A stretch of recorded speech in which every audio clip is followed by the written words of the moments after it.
32 minutes, 21 seconds. 5-second tone followed by a 1-second pause. You are listening to Space Boy Universe. Okay, gang, let's go.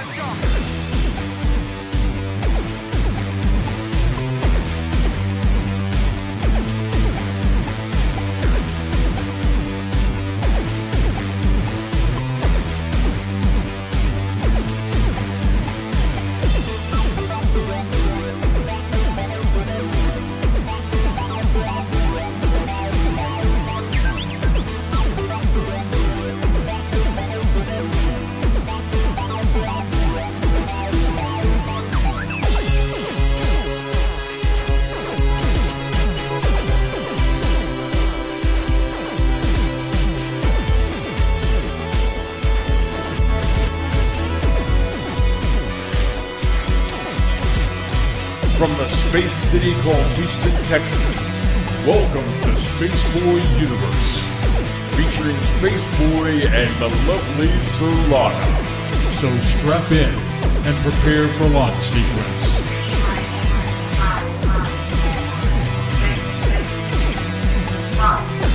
Greetings and salutations, I am Space Boy. And I am Solana. And this is Space Boy Universe. It is July 15th, 2017. And this is show number 142. Tonight, we have Jon Sumple, or I'm sure he'll correct us later, from J3Films. He is the director of, I guess, A Life of Stan-Romanek. Extraordinary. Thank you. I appreciate it, Solana. As always, I'm tongue-tied tonight. Follow the universe at Twitter. That's at the SBU Universe. Follow our host, Solana, and Space Boy. At Solana, and that's at Spaceboy Music. Of course, follow the network that gives you all this fine program. That's at the SBU Network. Remember to hashtag your tweets tonight to hashtag SBU Universe, hashtag Space Cadets. And if you want to hang out with said Space Cadets, go to the spaceboyuniverse.com site and click on the player, and that will get you in with all the cool kids. In addition to Twitter, you can find the universe on Facebook, Tumblr, SoundCloud, iTunes, YouTube, and so many more places. You know, Solana, as I'm goofing up over here, you know, in addition to all that good stuff, you can find stuff on YouTube. And that means that, you know, you can find more than just the SBU of archive of shows. There is video content from SBU Music, SBU video interviews, 2-Bit Gamers, and so much more. So go out there and subscribe. Can't catch a show live? No problemo. Take the show on the go with you via Spreaker, SoundCloud, and iTunes. Because, man, we love to broadcast. And as I fumble into the end zone, I will say, how are you, Solana? I got to get my head in the game. I just don't know what was going away, you know, just tongue-tied. In fact, I'm going to break it feels like we have a rule here. Every time, like, okay, for the last 3 or 4 shows we've done on Saturday, it feels like 2 weeks have gone by between each Saturday. It does. You know, I keep on harping back that I feel it's because John has been off the air. That's really thrown me off. And John Polk, we mean. Yeah. In fact, this coming Wednesday, we're going to fill in for him, just so that you know that the quantum hologram matrix has not gone anywhere. It's just been in hiatus because John's in the process of moving. So we're going to help him out by doing a few shows for him, and we'll keep his seat warm. Yeah, keep his seat warm until he can get back into it. So yeah, there's you know, speaking of space cadets. Howdy to K28. Hello, Miss Michelle. Apparently, Miss Michelle was having some weather problems. Yeah, it was a doozy here earlier here in Houston. I didn't know if we were going to get knocked out of power or been flooded out, but I'm glad it all simmered down out there. I'll have to check the local weather to see what happened, because it just it really came down. We thought if it came down that hard for longer, we might have been in a little bit of danger of getting our house flooded, but it subsided. Yeah, so maybe by the end of summer, beginning of fall, construction may have reached our end of the street, and we won't have a ditch anymore because we're just on a ditch system. Well, eventually we're going to get, I guess, ported over to city drainage. City drainage with, curbs and city drains. So, before we get any further, I want to wish a happy birthday to one of my favorite Mythbusters, Adam Savage. He turns 50. He's only 50? He's only 50. Well, that makes me feel... Why do you think he's much older? Or he doesn't seem... he seems very youthful in his attitude. Yeah, he's the biggest child nerd there is in the whole world. So, happy birthday, Adam Savage. I'm not too far behind you as far as age, which, incidentally, I was looking at the schedule. My birthday falls on a work night for SBU. Oh, well, that'll be fun. Yeah, so that'll be a Saturday night. So, but I guess you'll know further when we get it there. So, what do we got going on here, Solana? As far as banter, our usual thing, yes. Our 30-minute banter section. So let's see here. I gotta move this over so I can watch that. Okay. Yeah, I get distracted easy. Well, let's talk about the burning question that's been going around social media. Oh, there's so many burning questions. Do I need preparation age? Did researchers find a mummified three-fingered alien in Nazca, Peru? I can't believe you're going there this early in the program. And well, you want to wait for a while? No, because it also ties into something else on social media. But what are your thoughts on it? Well, I knew this was not going to be the thing that broke everything out. I read this article, and it's just from Snopes.com, which is the now famous website that helps to give you the straight dope, as the kids say. And it has reported this as false. They gave it a false rating. Now, what happened was, if you don't know what we're talking about, is on June 20th of last month, this website Gaia.com published this video. Supposedly, it's showing the excavation examination of a mummified body in Nazca, Peru. Now, that name sounds familiar to you, Nazca, because of the famous Nazca lines that you can see from you can only see if you're in a plane or something. Right. So. Now, it was in question, the idea of this was in question. Disclosed TV website definitely reported the headline as New Alien Mummy Discovered Near Nazca Lines in Peru. Mm-hmm. So, and it goes on to explain what the Nazca Lines are. If you don't know, I'll let you Google that yourself. So, we know Jaime Maussan. Mm-hmm. He's the Mexican journalist who he reported this to Gaia, and it got debunked. It said that this was actually the mummified corpse of a human child, and one of the lead researchers was Jose de Jesus Zalce Benitez, was one of the lead researchers that debunked it. So what's got them all up in arms is that this mummy looks like it only has 3 long fingers. Mm-hmm. That was the first thing people thought, well, that means it can't belong to the human species. But, they talked about the elongated skulls in Peru that were found, and the anthropologist said, well, the elongated skulls are the result of an ancient practice they did to artificially deform the cranium, mm-hmm. and young children had their heads bound with cloth or rope or sometimes pressed between wooden boards as part of a religious ritual. So that is all part of, I really don't know what they're going to say about, is this a deformed child, or is this during the mummification process, did they do it in such a way it made it look like it had elongated fingers? Did it lose some fingers in the process of being mummified?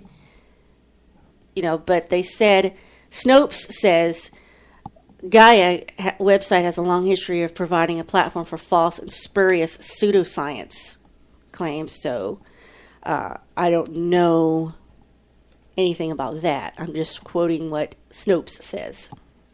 So I guess at the end of the day, what we're looking at here is, the subject matter is still up in the air. I think that according to Dennis, they're But has it been? They're still doing some testing.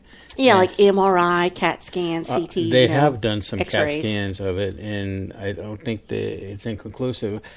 I don't know. I guess my fact or crap meter is up there, and I'm waiting for some more evidence, and which leads me into another subject matter. Recently, man, how can I approach this? An on the internet personality posted a video, I guess, for her audience to make a judgment call on this video, and apparently it looked like the Roswell alien back in the 1940s.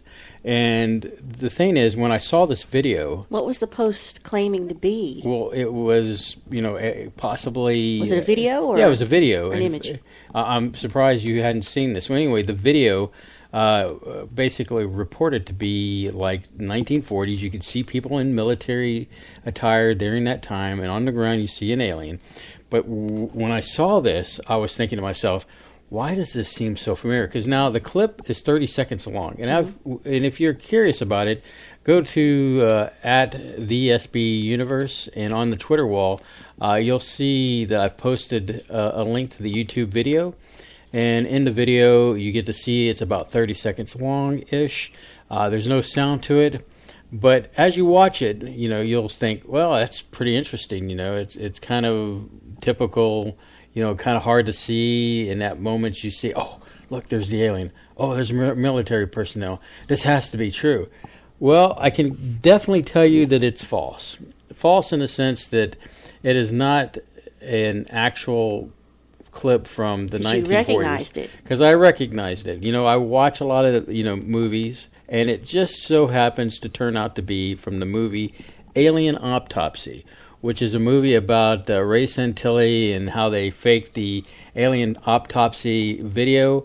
And supposedly Ray Santilli had actually seen A real video. a real film that got developed. And so they, in this movie, had like a makeup of a fake movie, and so if you're curious to see it, about 1 hour and probably 1 hour and 50 minutes into the film, it shows the clip that is supposedly people are going around saying, "Hey, this is a real alien film," or "This is what happened in 1947 in Roswell," and so if you see this video, and like I said, go to at the SB Universe, and you'll see it up there in our feed wall. And unfortunately, it's fake. It's not like a real thing. It's just a movie. So, which goes back to what you were saying earlier. You have to be careful because one of the things that got me bothered by. And this is turning into a big subject about it. I didn't, fine. But it's good. So one of the things that got me bothered by it was It's relevant. Yeah, because in Facebook, as I was reading the post, even though I had posted evidence and links to the truth, people were still posting like, the government, man, they're hiding everything. I can't trust the government. Or Didn't want to believe you either. Well, it's like they had blinders on, and they were not looking at my post. And I think I was pretty extensive as far as putting the information out there. Well, that just goes to the fact, if people want to believe something, and then this could believe, anything, religion, their own opinions, if they want to believe something, they're going to believe it, even if you show them right in front of their face. If they don't want it, they don't want it. So you have to let it go. At least you know the truth. You won't be fooled. Well, yeah, true. I mean, I think you will back me up on this, Solana, is that if there's anybody that would, like to have some validation about the truth about aliens or UFOs, it's going to be me. Wouldn't you agree about that? I mean, I think I'm willing to give a fair shake to evidence that's out there. And just like, for example, we've watched many sites that promote, UFO videos and things like that. And we've come across disappointed with some of those people that have posted stuff. Not like, for example, UFO Jane. She presents the evidence and lets you decide whether it's, the coin. The UFO phrase. Jane of Texas. Yes, Texas UFO sightings. Yeah, Texas UFOs.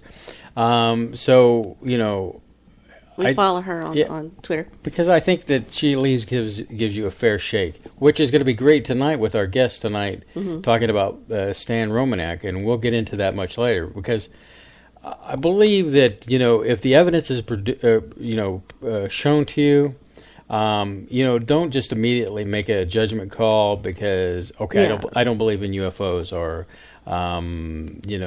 I'm very religious and my beliefs don't believe in that. I don't have any room into thinking.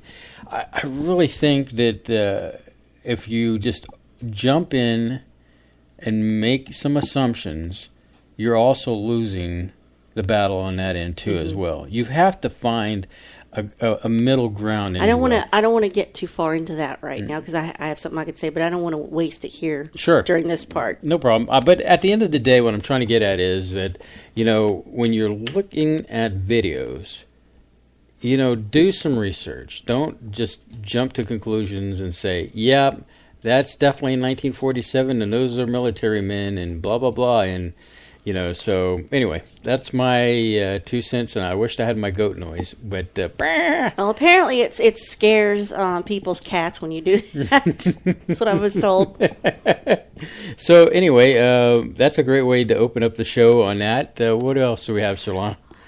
Well, if we're talking about spacey things and UFO things, I'm not going to say the word excited because I rarely get excited about anything. I mean, it has to be something amazing for me to get excited, and two, it has to be happening right in front of me right now to get excited. But I'm really intrigued, let's put this over like that way, about NASA exploring Jupiter's Great Red Spot. Yes, I saw that earlier. I believe that we have a link up on the old Twitter wall. See, that fascinates me, and I like these... the picture's awesome. The pictures, I mean, are these images we're seeing now, have they been, again, color corrected?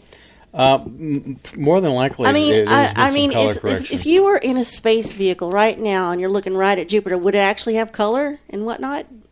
I would think so. Is the universe actually colorful, or is it just it's just a cold, dark place of just waiting to be painted? But they're taking the Juno spacecraft, and they're going to look.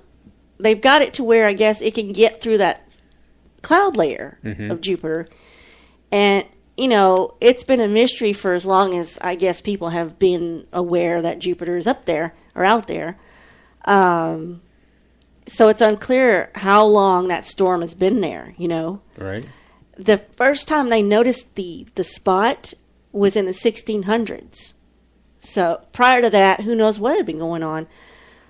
We don't know if they're actually looking at that same spot as they did in the 1600s. But either way, it's been continuously monitored since the 1800s, the early ones.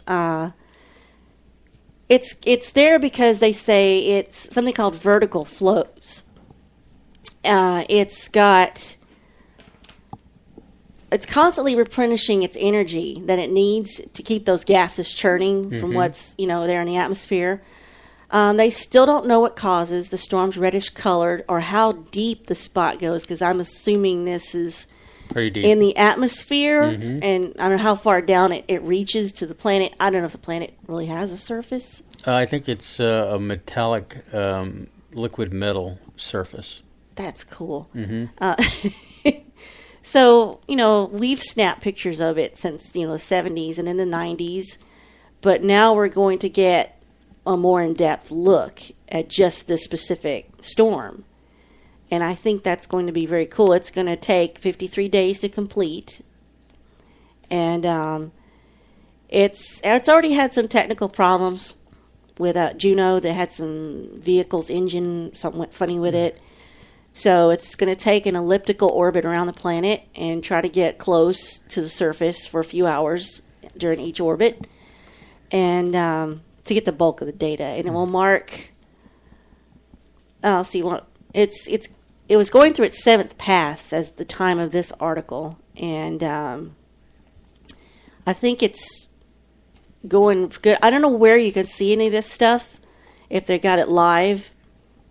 Well, at the very least, I'm telling our audience that on our wall is a link in our Twitter feed. I posted it a little bit post earlier. one too. And so you can take a look for yourself at some of these awesome-looking pictures.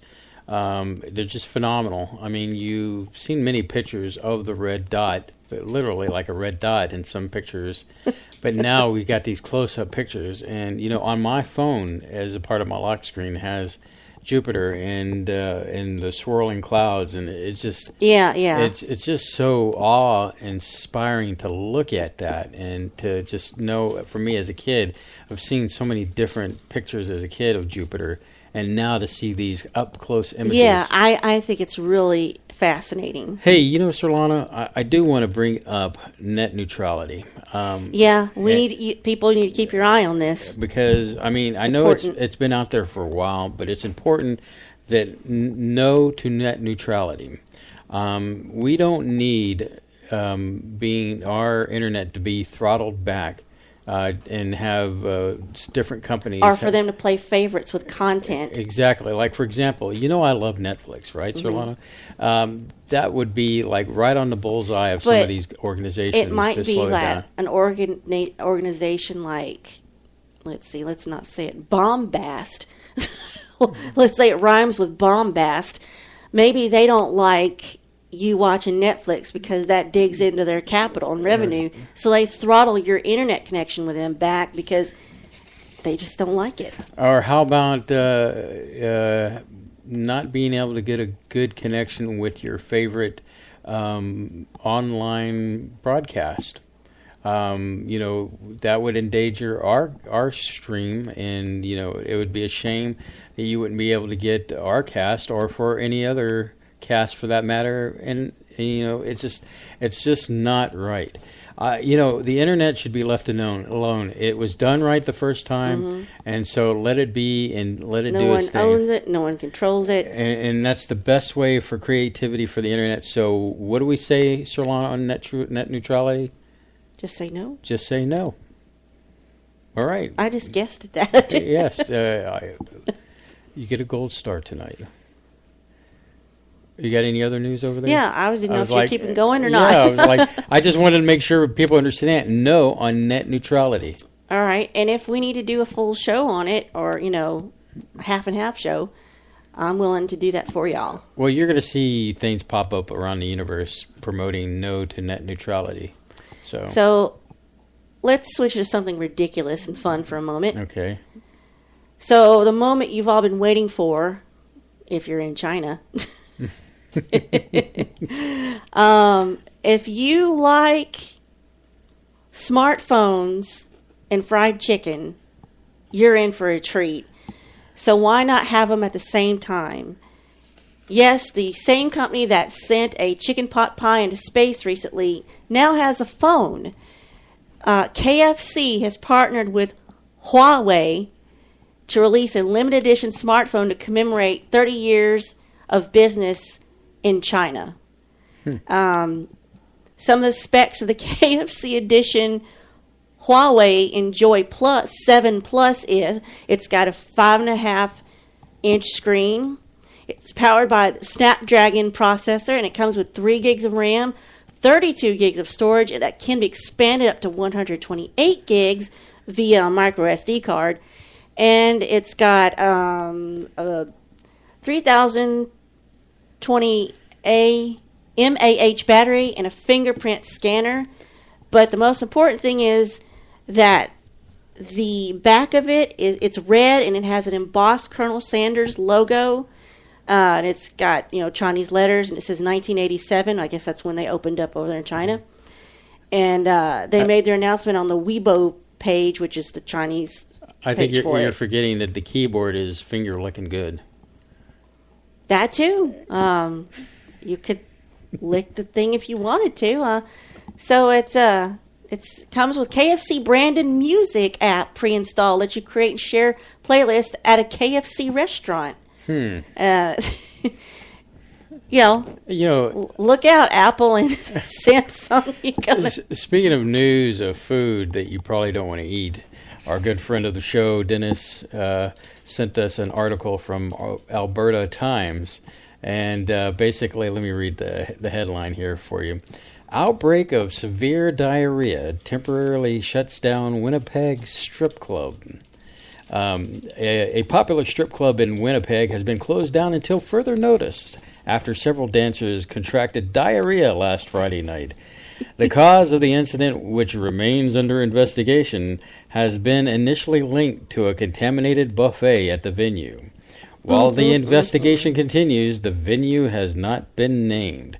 So, it's when you see that for those people going to the strip club and it's being when you're being if you're being enticed by the $10 buffet of steaks, you might want to think twice before heading into that strip club.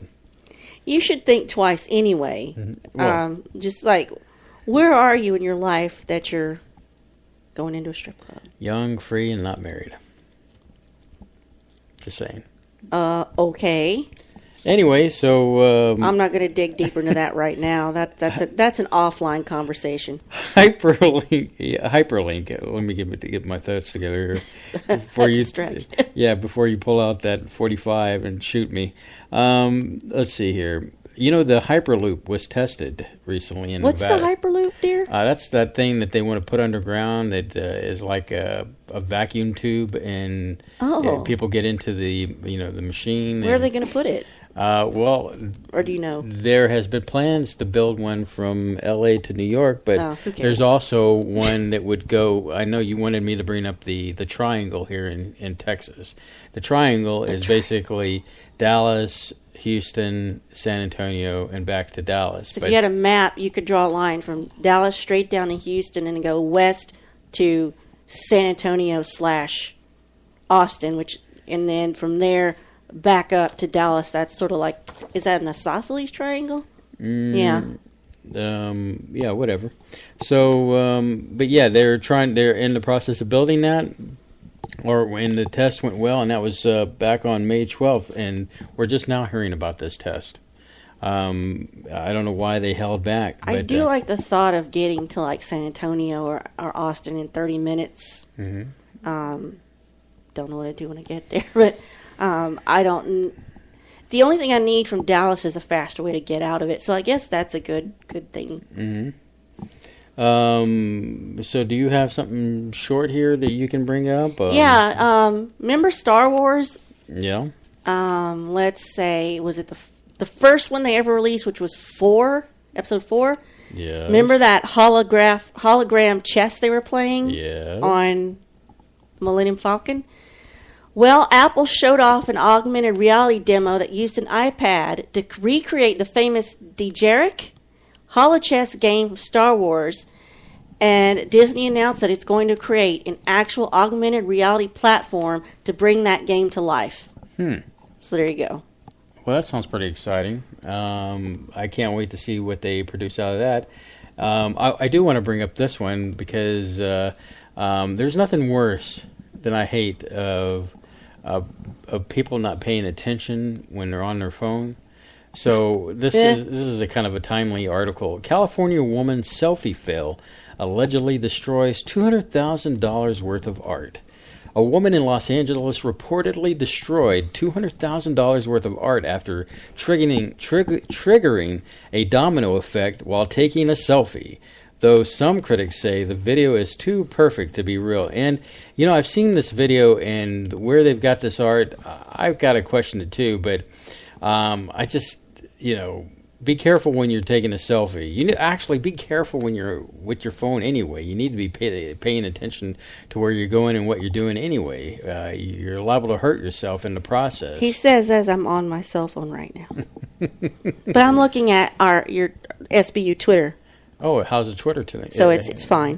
Do we have a full house going on? I'm actually looking at the network Twitter here for a second. Oh, okay. Well, I do see some people that we... Because I can go back and forth between the different accounts. I want to know where Bob is. I know Bev's there. I'd like to see Bob there, too. So, friends of the show. So, Sirlana, it looks like we're at the bottom of the hour. Thank goodness. And so we can't wait to get our guest in here because, that's when the real action starts. So on that magical note, you are listening to the SBU Network, and we'll be right back after this. This is a test. This is a test. This is a test. Test, test, test, test, test, test. This is a test to the SBU network.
This is a test.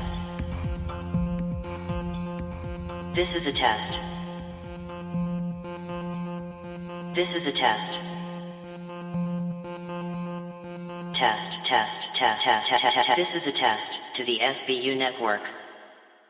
All right, we're back. Solana, do you want to introduce our guest tonight? Yes, our guest. We've the most anticipated guest. He is a director and producer of Extraordinary, the Stan-Romanek story, which is why we're talking to him tonight, and he is from J3Films. So tonight we're talking with Jon Sumple. Welcome, sir. Thank you very much for having me. I'm looking forward to it.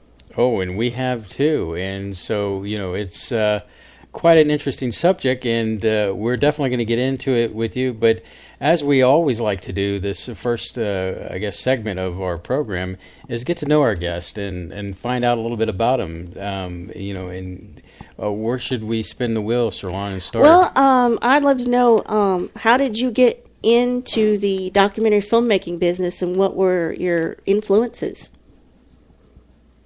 Well, the process was it goes way back to 25 years ago. I used to make independent videos for a company that I worked for every year around the holidays. So the production mindset was there, creating stories, and it's more of a storytelling thing for me.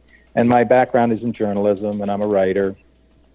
So it kind of naturally progressed to a desire to get involved in the film process. And in the mid to late 90s, Jack Roth, one of the partners at J3Films, and I were doing a separate project, putting together a concept for a television show on hauntings that is very similar to shows that eventually came out, being in the field with researchers and psychics to try to capture something live and in the moment was kind of our concept. And again, this was back in 97. We put together a concept for it, kind of pitched it around, didn't really go anywhere. And it took, fast forward 10, 12 years later before we really started up again with this process after Jack found an opportunity connected to Stan's story. And we were actually looking to do a different project, but this one kind of shuffled to the front, and we kind of took off from there. So my background is not like a filmmaker extraordinaire with the schooling. It's been more about a passionate, I would say it's more than a hobby. It's all my life I was interested in storytelling and using video for it, and slowly but surely learn the ropes, and on the technical side and the editing side, as well as the storytelling side and the production side. So kind of all culminated with this, and this was the first long-form film project that J3Films did. So would it be fair to say that you started with, quote-unquote, the day job, and then beyond that, you had all these interests, and it just kind of gradually morphed into going into the, I guess, J3Films arena? Yeah, we had an opportunity to tell a story. We were originally involved with another production company. That other production company decided that they wanted to step aside after we were trying to develop the project for a little over a year. We still wanted, Jack Roth and I still wanted to keep it moving forward. We brought in Jamie Cernoff as another partner and formed J3Films we're assigned the contract for the project so that we could keep it going. And J3Films was born out of necessity because the initial production company stepped aside. So we were able to pull some people in, pull some money in, and keep it going. So it was out of necessity that J3Films was born to keep the project alive. And so, like you said, you didn't go to any schools or formal training. I noticed that in this day and age, if you've got the money to buy the equipment, you don't necessarily have to go to a filmmaking school for being an independent filmmaker. So you found that you can be successful without traditional education in filmmaking. Well, really, it's more a matter of understanding storytelling, and there's a variety of different ways to tell stories, and there's a variety of different ways to tell documentary film. Showcase stories in documentary format. We decided intentionally to do it the way that we did because we thought it was important to have the evidence be something that people saw first and foremost. So that was something where we really wanted to show all the evidence in the very beginning so that we could hook people into the rest of the story as opposed to spreading it out throughout the whole film. So that was an intentional thing on our part, which was a little bit of a different way of telling a story. But, and there's two camps. Some people hated it. Other people loved it, and that's okay. We weren't out to win any awards. We were out to tell a story, and that was kind of the approach that we decided to take with it. And we did this film on a relatively low budget.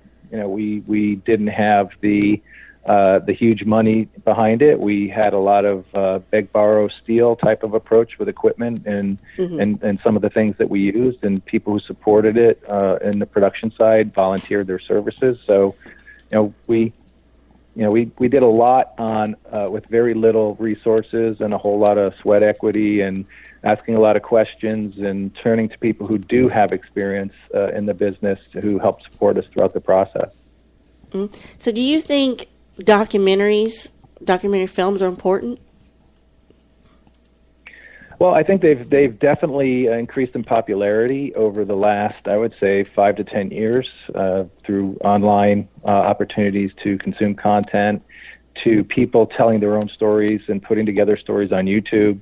It creates this desire to, see, in this case, in the paranormal ufology world, see something that's on the fringe and try to move it to the center. Mm-hmm. So that's what really our intent was from the very beginning, was to take something that a lot of people in what would be classified as a fringe subsegment of paranormal, and try to move that conversation more towards the middle. One of the things that we definitely didn't want to do was to tell a story that pandered to a target crowd. We could have done that, and we took a lot of crap for that when we first released the first cut of the film.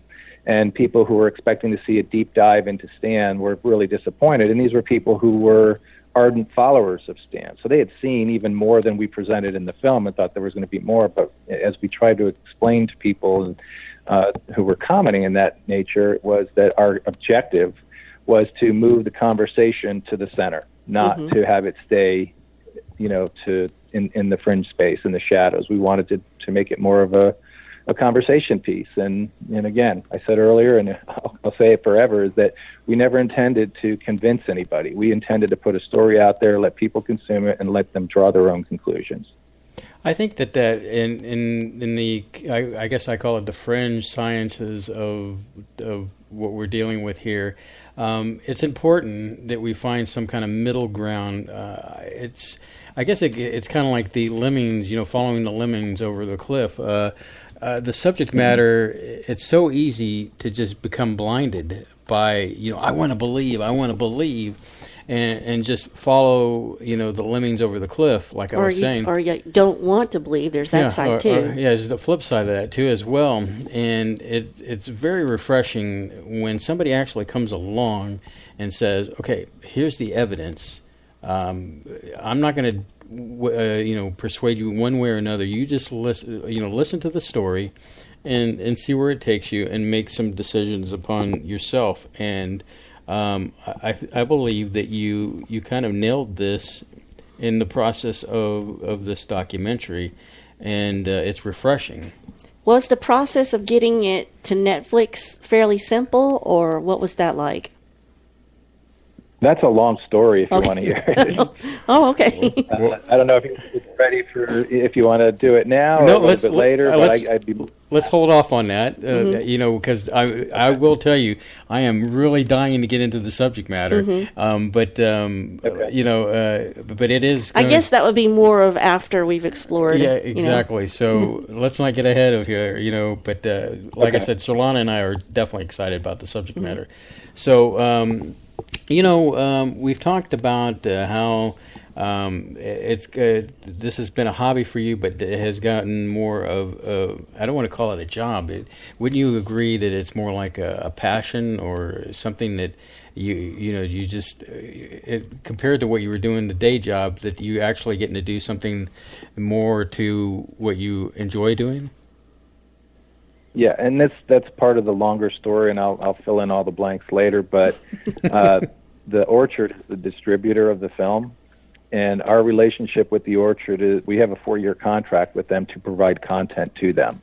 So they have a desire for us to make more content within the paranormal, ufology, kind of unexplained territory. I'll say that wasn't what I was originally thinking that I would wind up doing, but they said there is a demand for this content.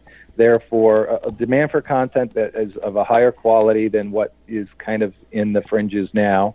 And their objective too is to move things more into the mainstream to stimulate conversation, so that there is a constructive discussion as opposed to just things in the shadows and people, calling people who believe in this crazy for believing it, wearing the tinfoil hats and all that. Move the conversation out into the open. Let the conversation be something that is with people who weren't aware of this stuff to people who are aware of it, and having the ability to have a constructive conversation versus something that is inflammatory. So that kind of was our intention. And lo and behold, once we started the process with The Orchard, they want more. And they said that there is a definite opportunity for us to create more content within this realm, and that's something that we look forward to doing. So something that started out as a passion project, and it wasn't necessarily Stan's story that was the passion project. It was Jack Roth and I wanting to have a film that we could get our hands wet and dive into and experience the process from A to Z. And we were able to do that, and what we learned along the way, we're very confident that we can replicate it across a variety of different stories, and using that same kind of mantra of, what if this is all true? So that's really what our process was. So that leads me to a question of the subject matter.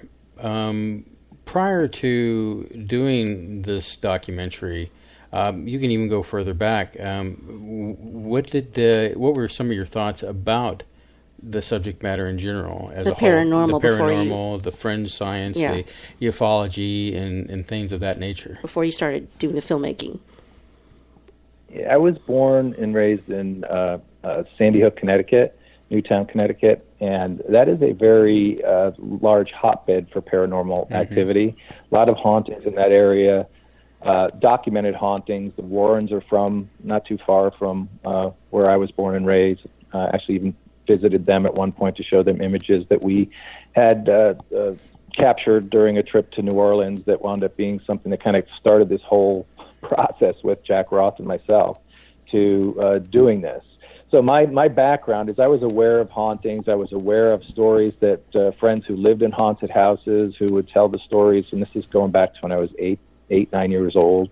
When I was about 10 years old, I saw a UFO. The first UFO I saw was a friend of mine and I were sitting on the front porch. It was I think 2 days before Halloween, and we saw a disc-shaped lights just hover down, straight down into the woods that were out in front of our house. And we looked at each other and we were like, did you just see what I saw? And I was like, yeah, I saw that too. And we ran to see if any of our other friends down the street had seen it, and they hadn't, but we both, so that to this day, will say that we saw something. And then twice later on, when I was probably about 12, 13 years old, there was a couple of sightings over Newtown, and largely reported in the paper, hundreds, if not thousands, of phone calls into local police department about things that were seen in the sky. So, there was this mindset that in my head that, there's energy, there's a collective universe, there's a consciousness that we may not be aware of in the earthbound plane that exists beyond our ability to comprehend at this point. So there was a curiosity there, but it wasn't something that I did any deep dive into and made it a life mission to say I wanted to be involved in writing or filming or anything along those lines. So, I guess I get to the nitty-gritty here. Did you find Stan's story, or did they find you? They didn't find us. We found them. They didn't know anything about us at all. Jack was at I think it was a Stephen Greer presentation in Denver. And during the presentation, he went out to dinner one night with Alejandro Rojas and Chuck Zukowski. Met them there for the very first time, never had met them before, and during the course of dinner, they shared a little bit about Stan's story, showed Jack a few images that blew him away, and he called me up that night and said, I think the other story we were thinking about doing, let's not do that. We're going to do this one instead. Let's start to pursue this. So the very first thing that we did was go out and get Stan's book, and I have to say that when I first heard about his story, I was skeptical. I'm like, this is a little bit out there. There's a lot going on here. We have to do, and my voice of reason was, we have to do some due diligence here. I said, I'm not going to jump into this and attach myself to a project of this nature until I know a lot more about it. So the process really was, for me, not being a UFO fanatic or a UFO enthusiast to the point where I was reading it constantly, and I was involved in going to events of that nature. Jack is our resident researcher, plugged in to the nth degree in both the paranormal side and the ufology side, has tons of contacts, and he was the one that kept kind of, pinging me on the head.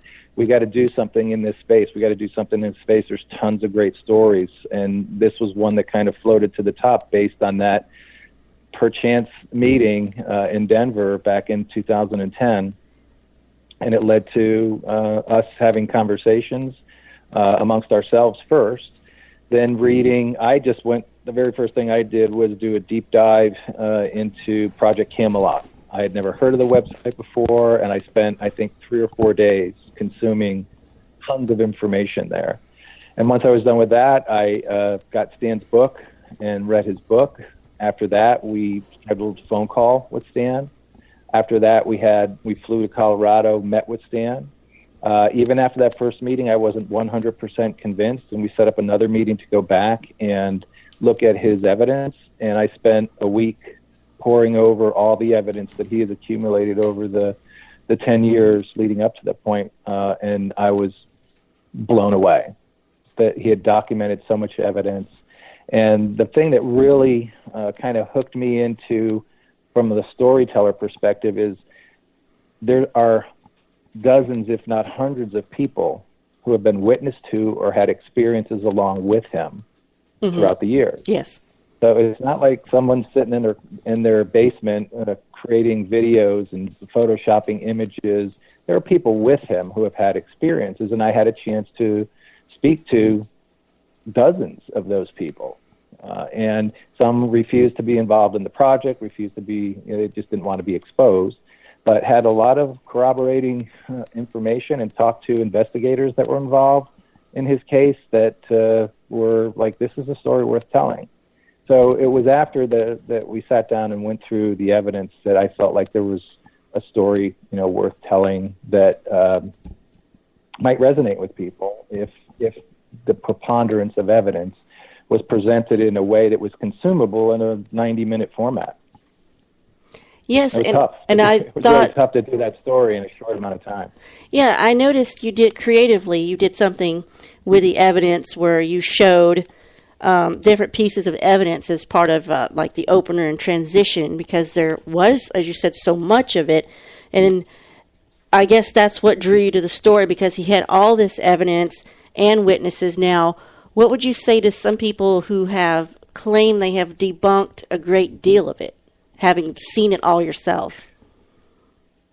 So here's my take on that, and this is something that Chuck Sikowski says in the film, and even other investigators that have been involved, and even some of the things that I have seen and people that I've talked to. I don't think 100% of it is true, but even if 50% of it is, it's compelling. If 20% of it is, it's pretty darn compelling. So the thing that I would say, though, is that I think the immediate conclusion that people will make when I make a statement like that is, well, then Stan was faking that. I don't think Stan's faking anything. I think Stan has been involved in certain things that have put him in a situation that no one on the planet would choose to be in. And that's my biggest thing, that if I could talk to anybody who is ready to throw Stan under the bus and crucify him for what he has done and how he has perpetuated the hoax, as they like to say, go and spend a week with him. Go and spend 2 weeks with him and see what it's like to be around somebody who has had experiences like this. Because my takeaway from that, and I had numerous conversations with him because I wanted to be convinced myself that we weren't being led down a path to tell a story that wasn't true. Mm-hmm. There's when we met with him, and Stan does a really good job of trying to come across as very confident that, despite all the things that have happened to him, and he'll be the first to admit that he has his good days and his bad days, and he doesn't know all the answers. He's just a mouthpiece for what he's experienced, and he's trying to put it all out there for other people to make draw their own conclusions from. But at one point, I was sitting the week that we were there with him, going through all of his evidence. and watching video after video, hour after hour. It got to the point where he was saying to me, "Do you really want to see all this stuff? Why is that so important?" He goes, "I can't stand watching this stuff. I don't like, one, seeing myself, and two," he says, "it brings back so many, negative experiences, negative feelings for me. It's emotional to sit here and watch all this stuff." And I said, "Stan, it's really important for me to make sure that I go through everything." And I went through everything that he had, every video that he had, every shred of documentation he had, whether it was photograph, audio, paper, documents, police reports, everything. Read everything, scientific reports, analysis, everything. And at one point, he asked me, he said, "Do you think I'm crazy? Do you think I'm nuts for all of this?" And I said, "Stan, after looking at everything that I've seen here, I would be crazy if I had experienced even a tenth of this. So I don't think you're crazy. I think that you've just experienced something that nobody else can relate to. And for those who think that it's a hoax, that he's making money, I can assure you that it's not a money proposition.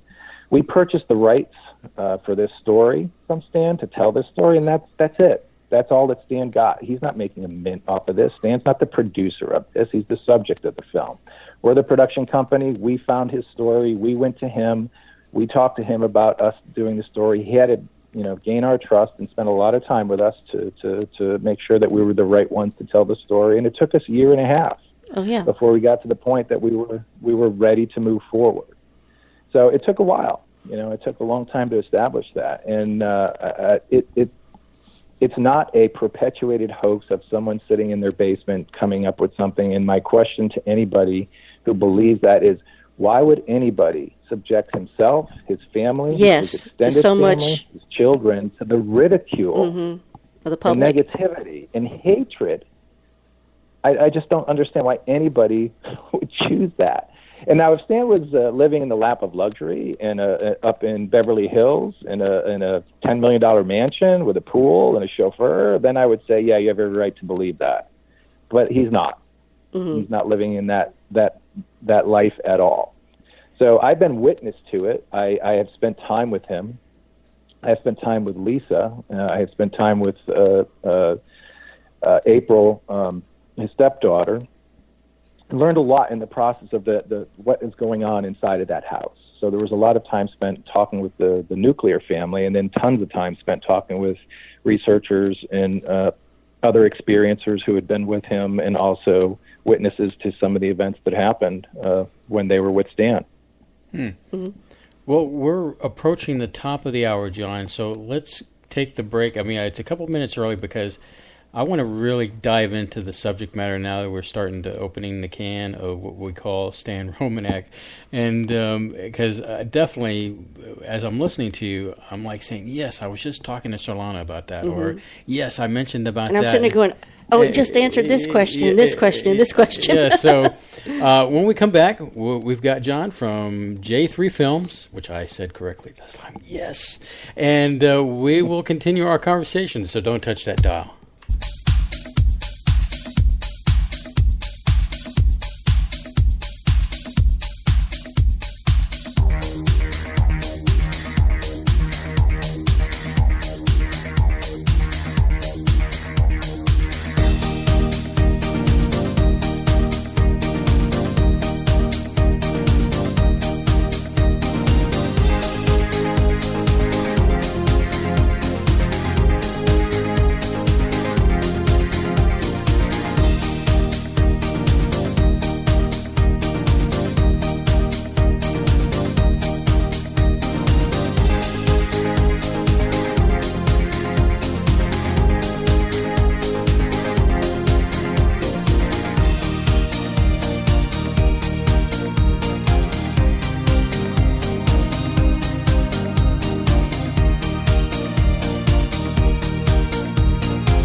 I'll get us Oh back. my goodness, we're back, and I'm sorry, the music ended, but as always, when there's a fabulous guest on, which is Jon Sumple from J3Films, we're chatting it up. We're kind of going back and forth about Stan tonight, and I guess did you want to pick it up there, John? Well, we picked up. We just said, before the break, how you said you wanted to stress that this documentary is not anything they're profiting from. In fact, I looked on the Facebook site for Extraordinary, where you or somebody had posted from your crew that they even took down the sales of their own books that they wrote. I don't know if that's still the case or not, just to prove to the public they're not out to benefit from Stan's experiences. Yeah, and that's another distinction that we try to make too. And I know that there's been a lot of, and I just want to make sure that's very, very clear to everybody, is that if you want to say Stan-Romanek Incorporated is completely separated from J3Films. J3Films had an agreement with Stan to tell his story and put together a film that we would then put out into the marketplace to see what would happen with it. So we do not have any connection to Stan and his books, and Stan has no connection to us in our film. So what they do and what happens within the universe of their books and that space is their thing. But I have had conversations and have followed mostly along on some of the things that they have posted on their pages as well, Lisa in particular, about that, is that they decided, after hearing over and over again that they were doing this for the money and that they didn't want to do that anymore. And there were some other reasons that they decided to take them down, and that was their decision and their decision alone, and they did what they needed to do. I also think that Llewellyn, the publisher of the messages, also, I think, got to the point where we're at the end of our printing and we're going to move forward, and all of that stuff is a better conversation with them than with me, because I don't know all the details other than what you had just shared, is that was part of the reason why, is that they didn't want people to have the impression that they were making money as a result of that. And another thing that I would say is that in the past 7-8 years, being exposed to a ton of people from Paula Harris to I'm trying to blank on some names. Not Stephen Greer. That doesn't mind. I've talked with a lot of people in this space at different conventions and phone calls and some interviews that we had done. And these people all say that we're not in it for the money, because there is no money in this. And there are people who are passionate about it because they feel like it's important to have this recorded somewhere, so that when the disclosure finally does happen, there's documented evidence to support it, that says that, we've done all this legwork, we've created the foundation, the building of truth, so that there is a record of it when the time comes that disclosure finally happens. Mm-hmm. So a majority of the people that we've engaged, and I've personally had conversations with, have said, I don't do it for the money, because I don't make money doing this. Mm-hmm. I've dedicated myself to it because I'm passionate about the truth, and I want the truth to come out. So I would say that anybody who believes that Stan is doing this for the money, or that Travis Walton did it for the money, or that any of the other experiences out there with big stories have done it for the money, not true. It's just not true. Why would they do something like that again to be ridiculed the way that they are? I just don't understand why anyone would say, hey, here's my lot in life. I'm going to come up with a story, and I'm going to perpetuate a hoax, and I'm going to be brutally, assassinated, character assassination by the public for the rest of my life. And to take your family along with it. Mm-hmm. On that journey with you, right. I don't know Lisa, his wife, Lisa Romanek. I've never met her, but she strikes me as a person who wouldn't put up with any kind of crap, like that. That's just an impression I get. I will say one thing, is that one of the things that I did in the beginning of this process is I allowed my partners to be the ones who kind of jumped into the middle of the circle, got involved with the family, made the connections, and I kind of wandered around the outside, the peripheral, because I wanted to observe. I didn't want to get pulled into the center and be emotionally attached to the Romaneks and everything that was going on. So I spent the first, couple of years, wandering around the outside looking in as opposed to being in the middle of it, wondering what was going on around me. But I had two people that were involved in the center, and they were able to report back to me what it was like being in the center while I was, navigating the outside. Were you trying to stay objective? Both perspectives. Yes, I was. I didn't want to be sucked into I'm a disciple of Stan. And I wanted to make that very clear when we were going through the process as we talked to people, but I'm not. I'm a storyteller. This was a good story. It took me, I think it was 6 months before I was comfortable that we had something that was worthy of a documentary feature, and done in a way that would pose the question, okay, this is what this person has experienced. We're not out to prove it. This is not an investigative expose. This is a story about Stan-Romanek and what he experienced. Therefore, we're going to present what he has experienced based on what was in the book, based on the information that he had presented to us in all the documentation and evidence that he had, in a consumable way.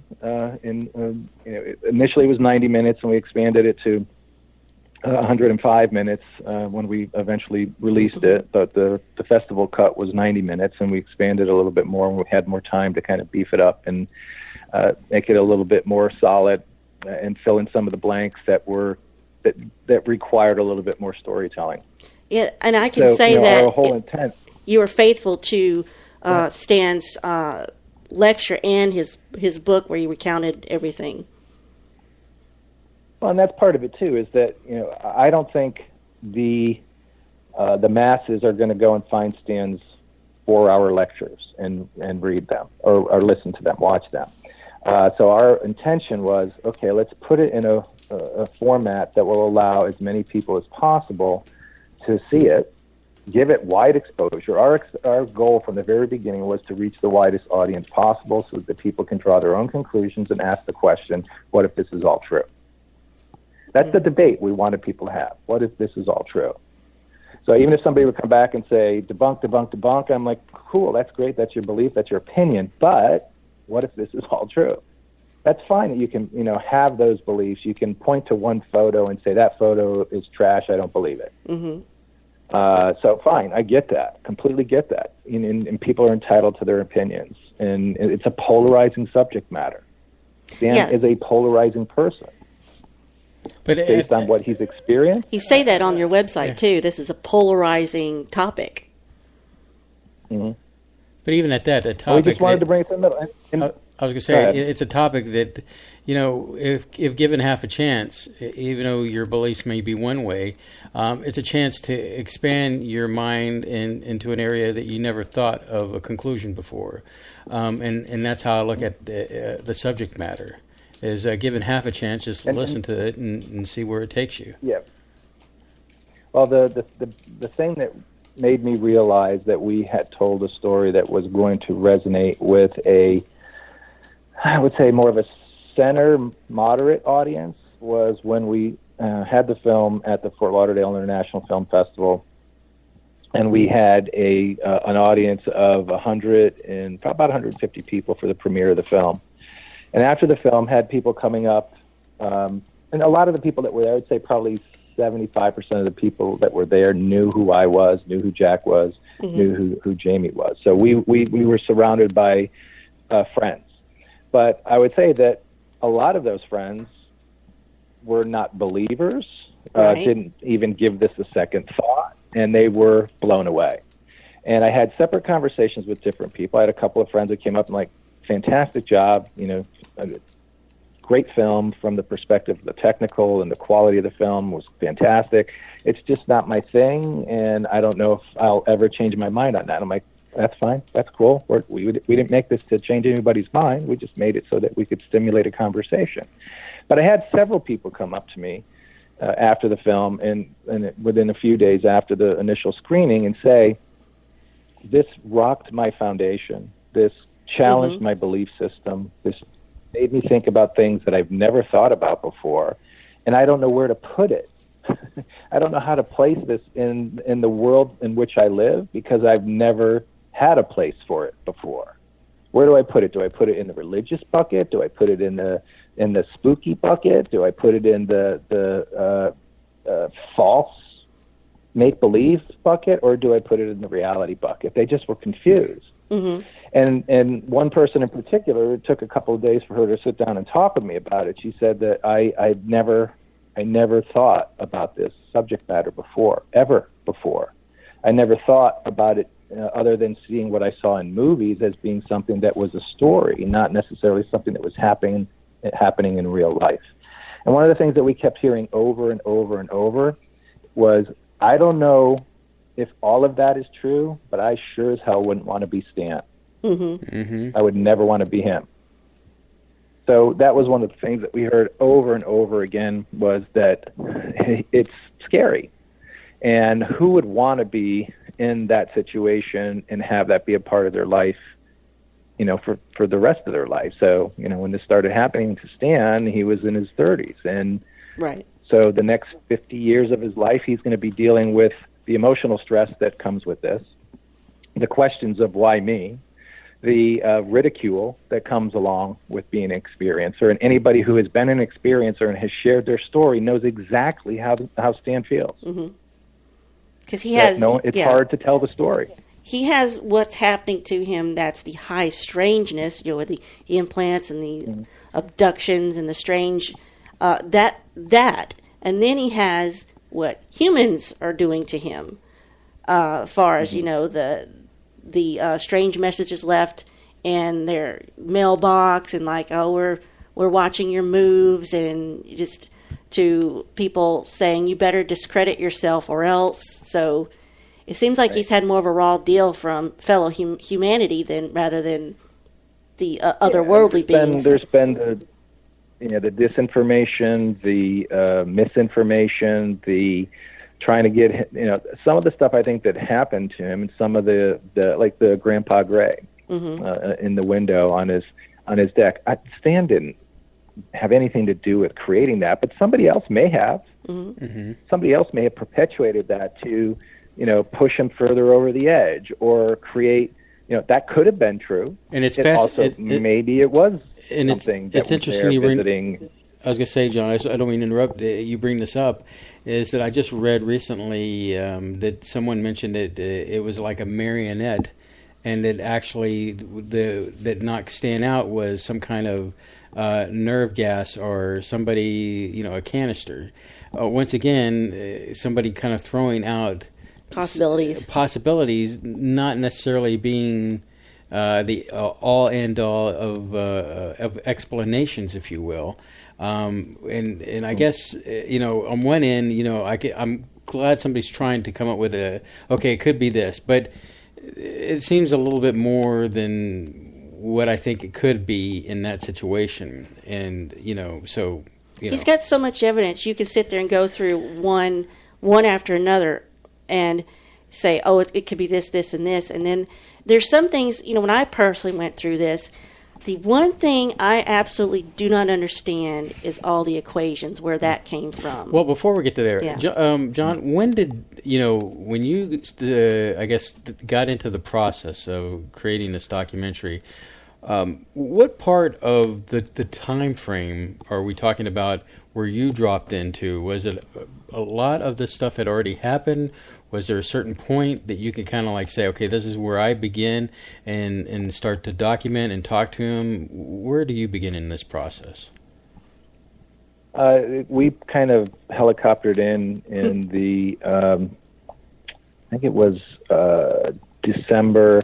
It was about 10 years ago, right around now, that Jack was in, I think it was June or July of 2010, when he went to the conference in Denver. Mm-hmm. And it accelerated to the point where we did the research, the due diligence, the initial phone calls amongst ourselves, then reached out to Stan, had discussed several phone calls with him, and then we eventually visited his family in Colorado in December of 2010. So the bulk of everything... it was towards the end of all the activity had already happened. Yeah, and there was a couple, I think when we first talked to him, he had already had his what would be his final abduction. It was earlier that year. So in the time that we were involved in working on developing the story and distributing or creating it, distributing it.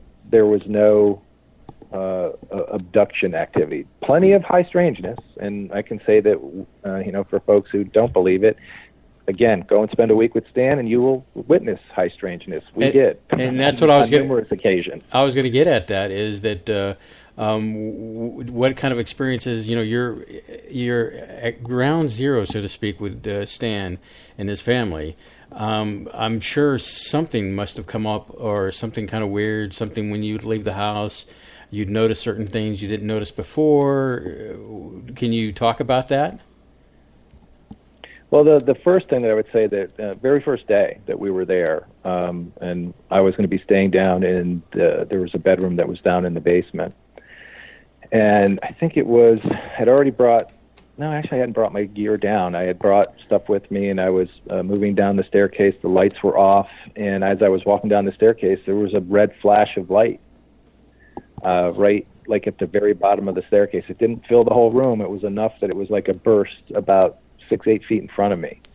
And I just kind of stopped, and I really didn't think too much of it in the moment, kind of like, wow, what was that? But I was just like, well, that was odd. Where did that come from? And my immediate thought process was, well, look for some sort of electronic device to see what would have been, that might have thrown off that glow. And it was a staircase into basically what was a little alcove hallway, and doors to 3 different rooms, and not much else there. So there was nothing that was present in that space. My immediate thought was to try to find a way to explain what it was, and I didn't see anything. So later on, I think it was the next day that I even brought it up in conversation, and Stan said, I've seen the same light. In fact, I've taken a photograph when I saw that. And he showed me the photograph, and there was a black shadow figure standing in the room that I was staying in. He had taken it, I think, the day before we got there. And he was like, it's funny that you bring that up. Let me show you what I just captured down there.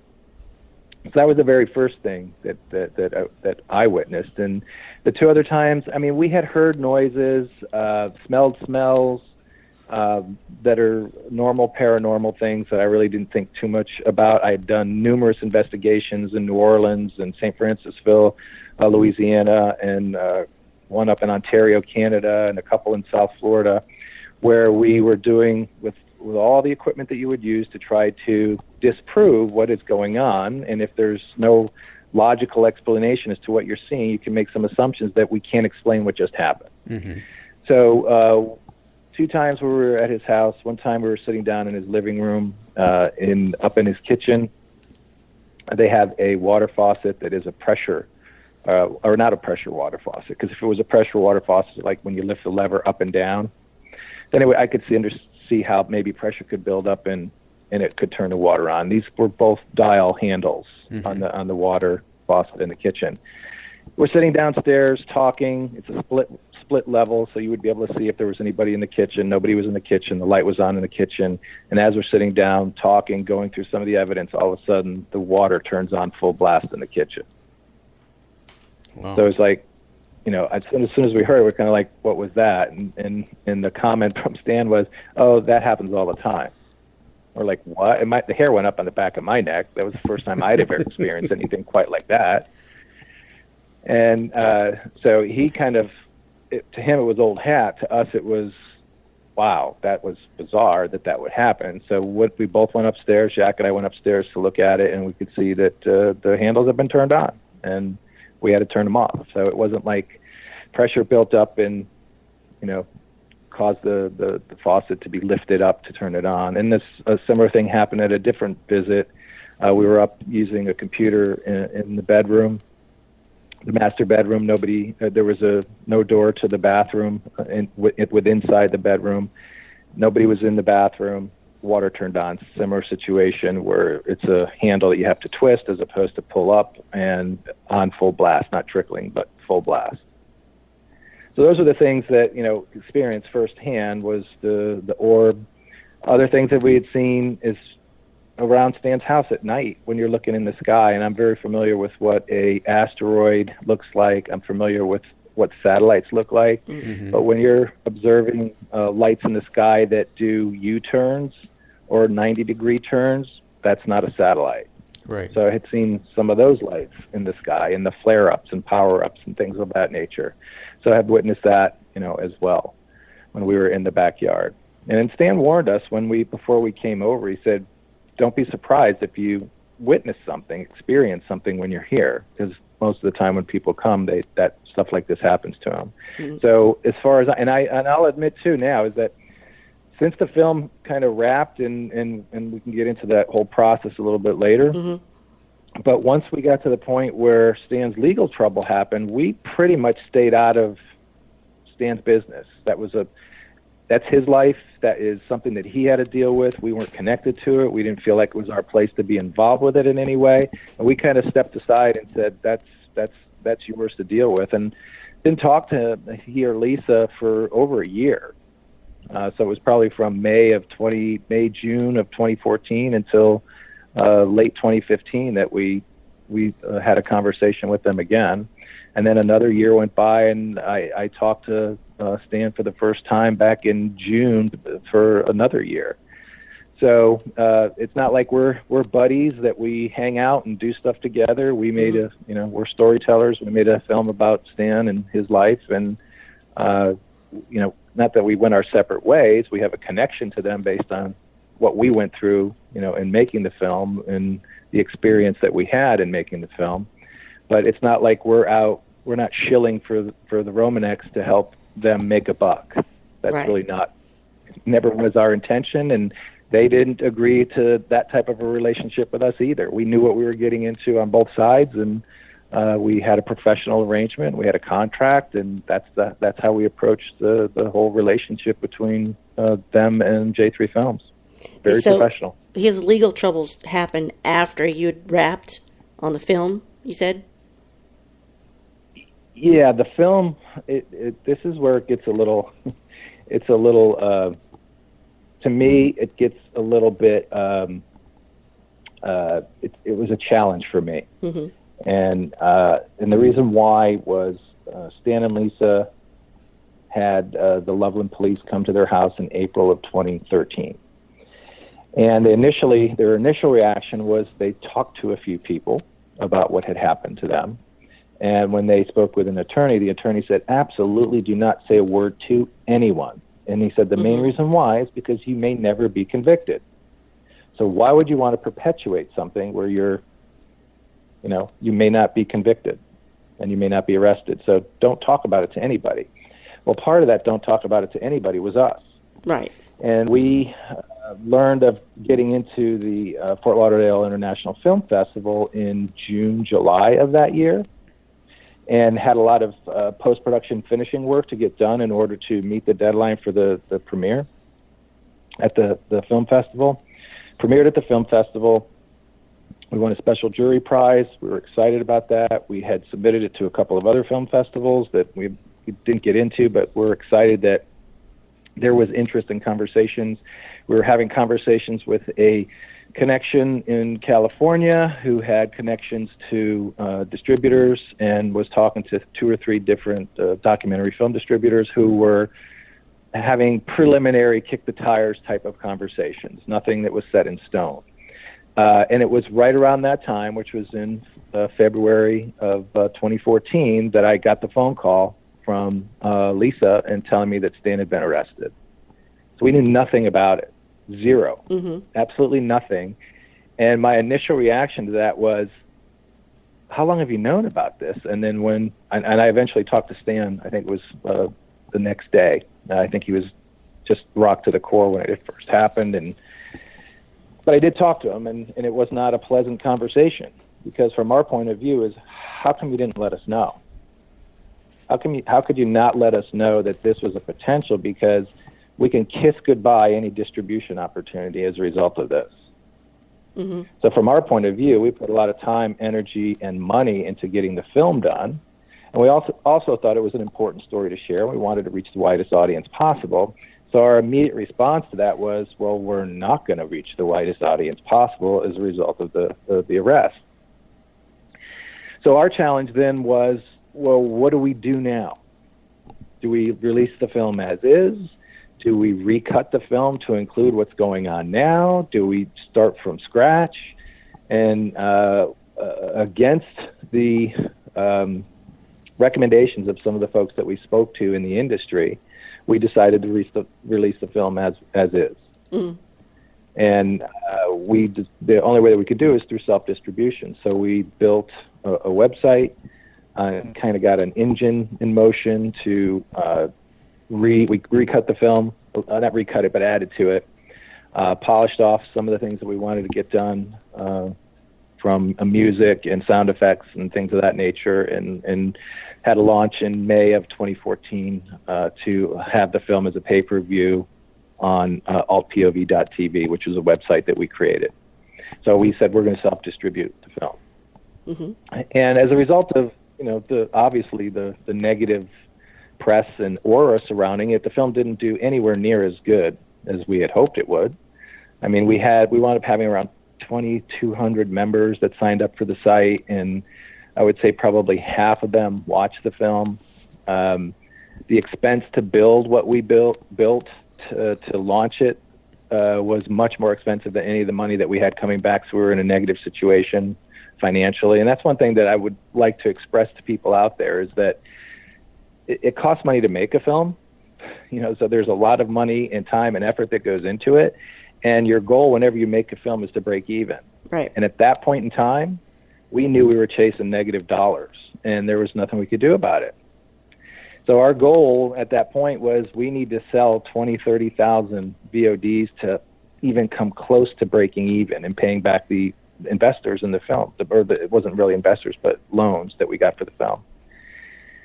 So we just kind of said, okay, we're going to do the best that we can. We promoted it a few different ways. We had some online things that we did, social media campaigns, live discussions. We did a half a dozen radio shows when we launched it back then. Just didn't get the response that we had hoped that we would. So we were under the impression and kind of told the folks that put money into it that there's no guarantee, and they knew this going in, there's no guarantee that we're ever going to get a penny back, because it just didn't turn out the way we thought, based on not being able to get a distributor and having the legal issues that surrounded Stan impact our ability to reach a bigger audience than we had thought. So I'm fascinated by all the conspiracy theories I've been reading over the last 2-3 weeks. Now that it's like, oh, Stan's trial is the end of July and the film is now on Netflix. What does that all mean? Well, it all means is that the folks from the Orchard reached out to us in January and said, we're looking for content. We feel that this story, we've seen it, we like it. We feel that it's going to generate an audience, and Netflix is looking for content just like this. Mm-hmm. And it went from dead in the water, never thought we would make a penny, never thought we'd pay our investors back, that we made nothing. We put time, energy, and effort and never saw a penny. So all the folks that were involved on the production side didn't make a penny. There's a few things on the post-production side that were paid for, but at a deep discount, and thank you very much. We hope to somehow return the favor to you in the future by getting a paying gig that would help them. So out of the blue in February, we get a phone call from the Orchard. Within a month, the contract was signed. Within 2 months, it was on digital platforms like Amazon and iTunes and a variety of other platforms in the digital world. And Netflix, we were talking with the folks at the Orchard. Great team that I work with there. I am just blown away by how they have kind of bent over backwards for us to help this happen. But we were putting together a pitch deck for them to take it to Netflix, and the CEO of the Orchard decided that he was just going to take the screener and show it to Netflix, and they got a phone call on a Tuesday night. I was at the theater watching the movie Lion, and as soon as I got out of the movie, I got a phone call from the Orchard and said, Netflix is in. They want the film. John, I was blown away. Let's hold it right there, because we've reached the bottom of the hour. And Netflix, I will bring that up when we come back. So you're listening to Spaceboy and Solana on the SBU network, so don't go anywhere. You are listening to Spaceboy Universe on the SBU network. Explore the universe with Spaceboy and Sir Lana.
As many of you know, I am Spaceboy of Spaceboy Music as well, and that music is from my latest album called Unique Technique. Go to spaceboymusic.com to check out the groovy tunes that you can purchase there, including that one, which is on Unique Technique for 17 tracks, $10. You can't beat it with a stick. So makes a great gift for Grandma. And makes a great gift for Grandma. So back to our guest, Jon of J3Films. And during the little break there, we were continuing to talk, which is we've got to break ourselves of doing that, talking to the guests during the break. Well, you know, tonight is an awesome guest, and I have to brag about you. I've been looking forward to having you on, Jon, and so you have lived up to our expectations, and we're enjoying it. Yeah. So during the break, we were talking about. I read Lisa's book, back, when they still had it on sale a few years ago. I think it was called From My Side of the Bed, I believe. And so, in the documentary film, you got to hear a lot from her. So I wanted to let you discuss what the experience was like of interviewing Lisa, Stan's wife. Sure. Just a little bit before that, when we were first having initial conversations about the story, it was there were some players that were involved that were like, well, we want to use this documentary as a springboard that will allow us to sell the film as a feature. So that's kind of what happens a lot in Hollywood, and we were connected to a potential production opportunity that would do that. This was all before we had everything ironed out in agreement with Stan, is that there was a desire to do that. And my after reading what I had read in Stan's book, Lisa's book had not come out yet, and having the conversations with Stan initially, and then definitely after we met with him the first time, I was more interested in telling the human story. So not just, and some people hate when I say this, it's not just about the little green men and the shiny metal objects in the sky. Let's talk about the impact to the individual. Stan, obviously, but also Lisa. And I was fortunate enough in the very first time that we visited with them. We were there for 3 nights, and on the last night before we left, I was sitting in the living room with Lisa and her 2 daughters. Stan, I think, was maybe in another room, and we were just having a conversation. And Lisa said to me that if we agree to do this with you, I want to let you know that when the time comes to put the camera on me, I'm going to let you know everything that I'm feeling. Mm-hmm. And a lot of it I've kept to myself, and it's been bottled up for a long time. I just need to have an outlet for it. And I said, well, I look forward to the opportunity to sit down and do that. So I'll give a huge shout out to Lisa, and I will say this with 100% conviction that this project would have never gotten made if it wasn't for her. And the main reason why is sometimes when you're going back and forth through the negotiation process, and we had attorneys involved initially trying to get the negotiation done, and it was costing a lot of money on both sides to kind of get to a place where it was mutually beneficial to both sides. And Lisa stepped in and said, I'm done with this. We're spending money. We're not getting anywhere. John, you and I are going to sit down and we're going to finish this because we trust each other. And it took us 2 or 3 weeks, where it had taken 2 or 3 months for the attorneys to get there, that we got to a point where we could move forward. And because of that, I think that Lisa and I formed this trust bond that whatever we do moving forward, we'll always have that trust. Well, that wound up playing a huge part to me when we actually sat down and interviewed her, because one of the questions that I asked her, and I specifically put it in the film when you could hear me ask her, was, I think along the lines of, if Stan was lying, would you still be here? Do you believe that this is a hoax? Is this all true? And she said, absolutely not. I wouldn't be here. You could definitely... But that interview with her, you could definitely feel the connection there when you're interviewing her. I mean, even when she starts to talk about the relationship between Stan and the lady that... The 2 other abductee women. Yes, that supposedly... Heidi and I can't remember the other one. Had children and had that connection. Obviously, she felt like she was hurt, I mean, in the sense that, because she's married to Stan. But yet here's this woman that has this connection that goes beyond what she can talk with Stan about, and you could see the pain. She was hurt by that. Yeah, she was definitely hurt by that, and you could see that. And Lisa saying that she would kind of bare her soul when the time came, and it was a couple years later before we actually sat down and actually shot the interviews. We made sure that Stan wasn't there. The only people that were in the room were production people. It was me, Jack Roth, and one other person. We were there with Lisa. Had, just general conversation initially to get into that comfort zone. And my intention was to peel back the layers as much as I could. to get to the point where she was comfortable sharing the emotional side. And it didn't take much, because I really feel in that moment that she was looking forward to the opportunity to kind of let it all out. Yeah, so it's like get it all out there. And get it all out there. And from the time that she initially told me to the time that we did the interview, there had been some discussions with Victoria and Heidi, and there was an awareness with Stan about this is what I'm feeling and this is what I'm going to say, but she didn't go into all the details about what she was going to say. And it was such an emotional process. I mean, I was in tears a couple of times, fighting back tears because of how vulnerable she was willing to be. And again, I wish that people could be present in that moment to see what that response was like, because nobody who, when you look at how they met, Lisa lived in Nebraska with her young family and met Stan as a result of a online dating service. And then, very quickly was whisked away to Colorado with somebody who was having these experiences, and not something she ever thought about that would be her life, when she was a young girl. Like, oh, someday I'm going to have a family, I'm going to get divorced, and I'm going to meet a person who's been through these crazy abductions, and it's going to be a part of my life forever and ever. What a happy ending. Nobody picks that. Nobody chooses that. And that was very obvious to me, in the course of the conversations with her. Indeed. Did I lose you? No, I'm sorry about that. I'm trying to type quietly here. Yeah.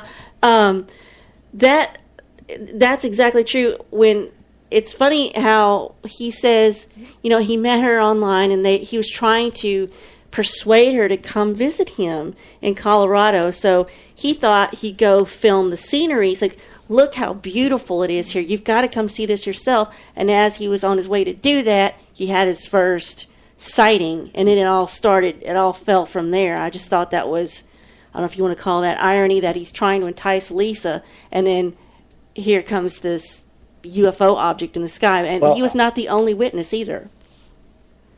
But I think, when you look at how, from a cosmic perspective and how everything plays together, is that, call it kismet, energy, attracting into a situation. I think, part of Lisa's predestined process was to be with Stan, to help, because I don't think Stan would have made it through everything that he's been without someone who is as strong as Lisa. And that was one of the things that came out in the interviews, is that, who's here for me when things are tough? I'm the rock. I'm the person who has to be the thing that holds it all together. And it was very honest to be in that moment. So I thought that by having Stan's incredible stories mixed with Lisa's emotion and validation from the different researchers and doctors and physicists that we had talked to, brought a whole different element to experiencer stories that just hadn't been done before. Stan's story speaks for itself. I think all you have to do is read his books, see any of his presentations online, and there's a lot there. Pick and choose which one you don't want to believe or the ones that you want to believe. Right. And the two that kind of hooked me was the operation on his leg, and the siding of the house. All of a sudden somebody shows up and changes the siding on the house. Yeah, those are the two. That and the equations are the three that really stand out to me. Now, I suppose, if you want to take the other side of it, the sighting thing could have been staged. I mean, not just staged as it was. Stan believes it was staged. Could Stan have staged that? It's possible. I don't know how you get the sighting that perfectly. I don't know what process that would take to get it to look like that.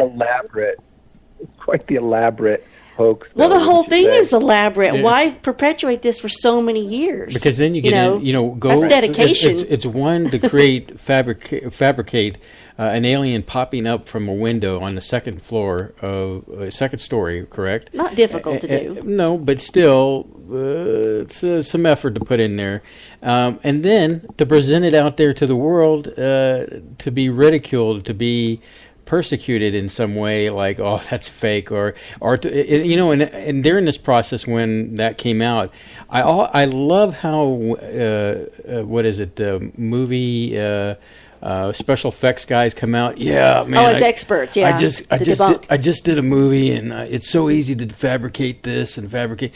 That always aggravates me. It's because it's like they're pushing an agenda. I get a sense of an agenda that's being pushed with that. But, could it be fabricated? Sure. I mean, but in the end, I thought it's a pretty good fabrication. I mean, between that and the Grandpa Gray. On that is if you look at all the different things that have happened, and if you look at all the different photographs and all the different video, and the video in particular, if he's staging all of this, he will go down in history as the greatest hoaxer to ever live. Because there's nobody who's been able to come out, other than the things that he has done, self-professed, that he flicked things, that's a whole different story. And that we knew nothing about the backstory to that. We can talk about that later. That was another aggravating moment. We can talk about that later. But that irritated me. That irritated a lot of people when that came out because the timing of it was around the same time as the arrest. So all of this was happening within a 2-month period, and we're like, what else is going to go wrong? But as far as the hoaxing side of it is, okay, so where's the money coming from to do all these elaborate hoaxes and staging the siding being redone on a house that he didn't own, that he was renting? The orchestration of these night shots in a house full of people that he would be doing under late at night where nobody knew what he was talking about, nobody what he was doing, but they were there. To the biggest thing is the witnesses that were with him. One of the things that wasn't in the film, because it would have taken much too much time to delve into and would not have served the story well as a cursory overview, was abductions that happened to multiple people when they were staying at a vacation home of a friend. Yeah, they all got. So those are in the books. Missing time in the books, and there's missing time for a handful of people, and those experiences are really hard to. So everybody's in on it. Everybody's in on the big hoax. So sure, there are certain things in there that are hard to believe. And if you don't want to believe some of the things like the boo in the window, if you don't want to believe the Grandpa Gray at the sliding glass door, if you don't want to believe some of the images that he took, fine, don't believe them. But there's certain things that have happened that are very difficult to explain. Going back to when you look at the collective whole, it's really hard. And why would somebody who, and I'm not, and what I want to try to get across too is I'm not defending Stan as much as I am that I was present. I witnessed all of the materials. I went through it all. I talked to all the different people. If everybody who is trying to debunk the film spent as much time as I did talking to the volume of people that I did and witnessing the material that I did, they may have a different point of view. That might, not saying that they wouldn't be skeptical anymore, but they might be like, okay, I'm not going to jump to the conclusion right away that he's a hoaxer and a liar, but I'm not quite sure what's going on here. If we can get people to come to that point of view, that would be okay too. So it is really a story of volume, and it's like, why would anybody want to be Stan? Who would choose this? Why would they want the ridicule? That really was something to me that was convincing that nobody would choose this. That's my biggest thing with the whole story, was why would anybody want to be a subject to so much ridicule? And making the film, when we were doing it, the initial thought was we're going to reach the widest audience possible, which at the time we were thinking tens of thousands of people, and Stan was ready for that. And it didn't happen for 2 years. 2.5, almost 3 years. 3 years. It was actually almost 3 years.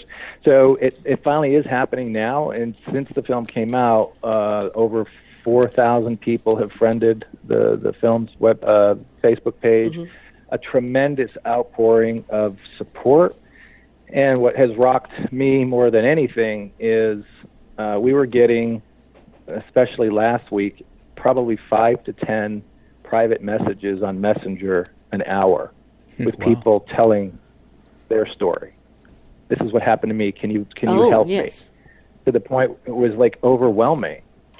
and like how Stan isn't he's not the Messiah. You're not gonna touch his robe and everything's gonna go away. He's trying to figure out the answers to his story and the messages that he's been getting, and obviously he's experienced things that and has been courageous enough to move forward and talking about it, and that takes a tremendous amount of courage, I think. Several people have said, I could never do what Stan did. I wouldn't dare risk exposing myself that way, but I've had similar experiences. Mm-hmm. Yes. And we're getting all of these messages daily over the last 2 weeks, and which it's been eye-opening. And I think he's gotten some flack for exposing himself, and I think some of the things that are happening to him now might be a result of people wanting to shut him up. It's a possibility.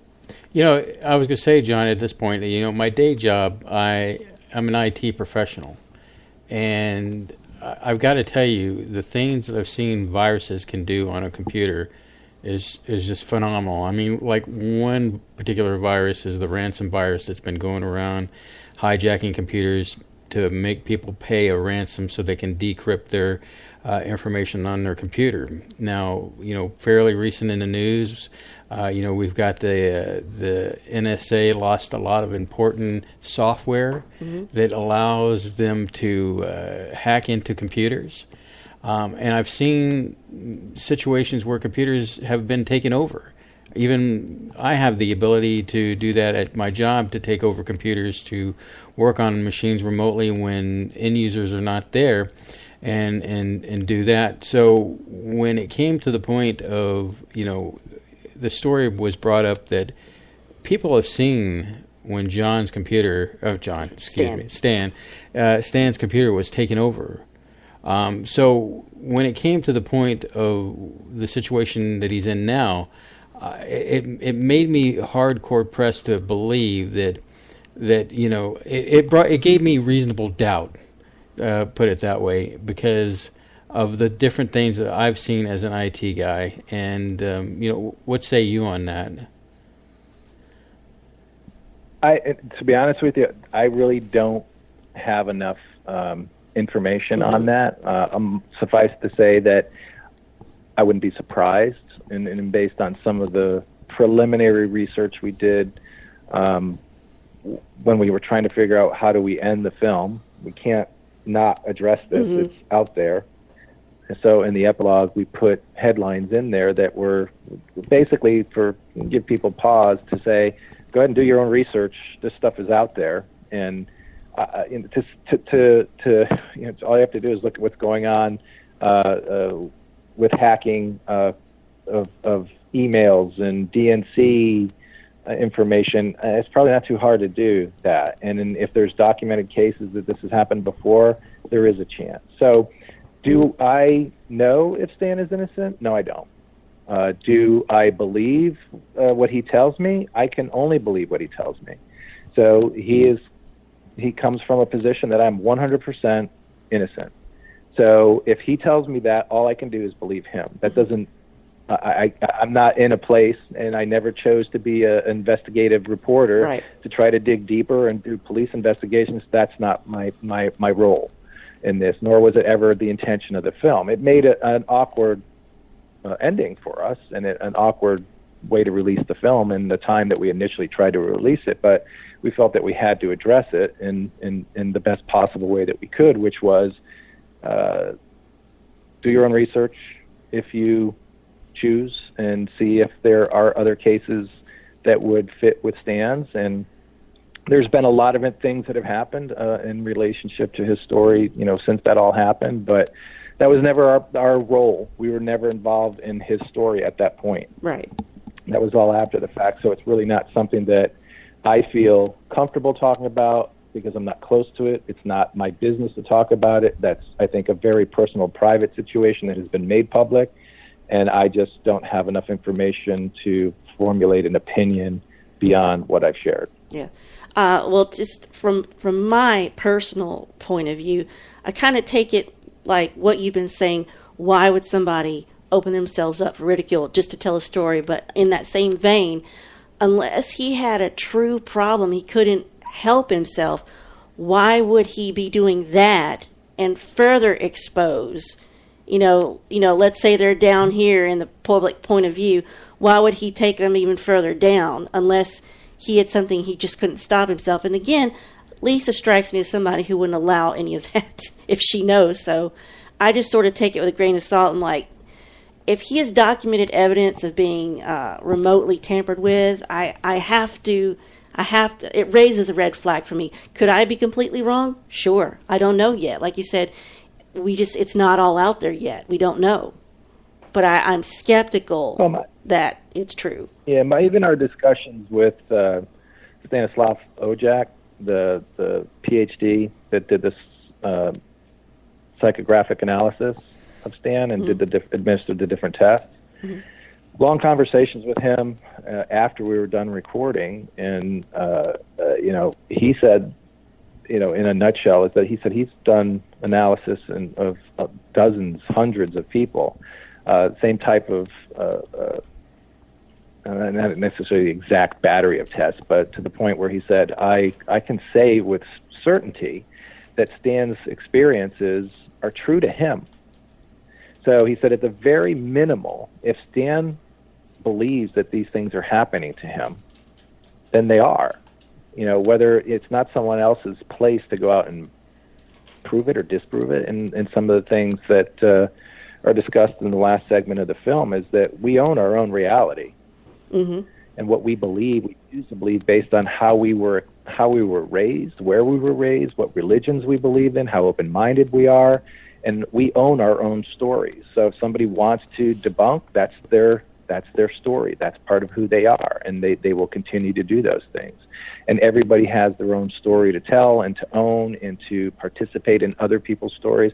I found that very interesting when we had those conversations, and I thought that helped frame a better understanding for me as a filmmaker. I really didn't care how it was received by the public, because I thought we were being honest to the story that was presented to us by Stan's book and by the evidence that he presented. So I haven't spent any time other than reading some reviews here and there and laughing because they're the knee-jerk response to some of them are based on making an assumption or a definitive statement on one thing and one thing only. The Boo video is fake. The Grandpa Gray is fake. Therefore, I don't believe it. Oh, okay. If that's how you're going to go about processing things, that's fine. And as you believe that's your role as a documentary filmmaker is just present the story and not try to impose, like, well, here's what it all means. Yeah.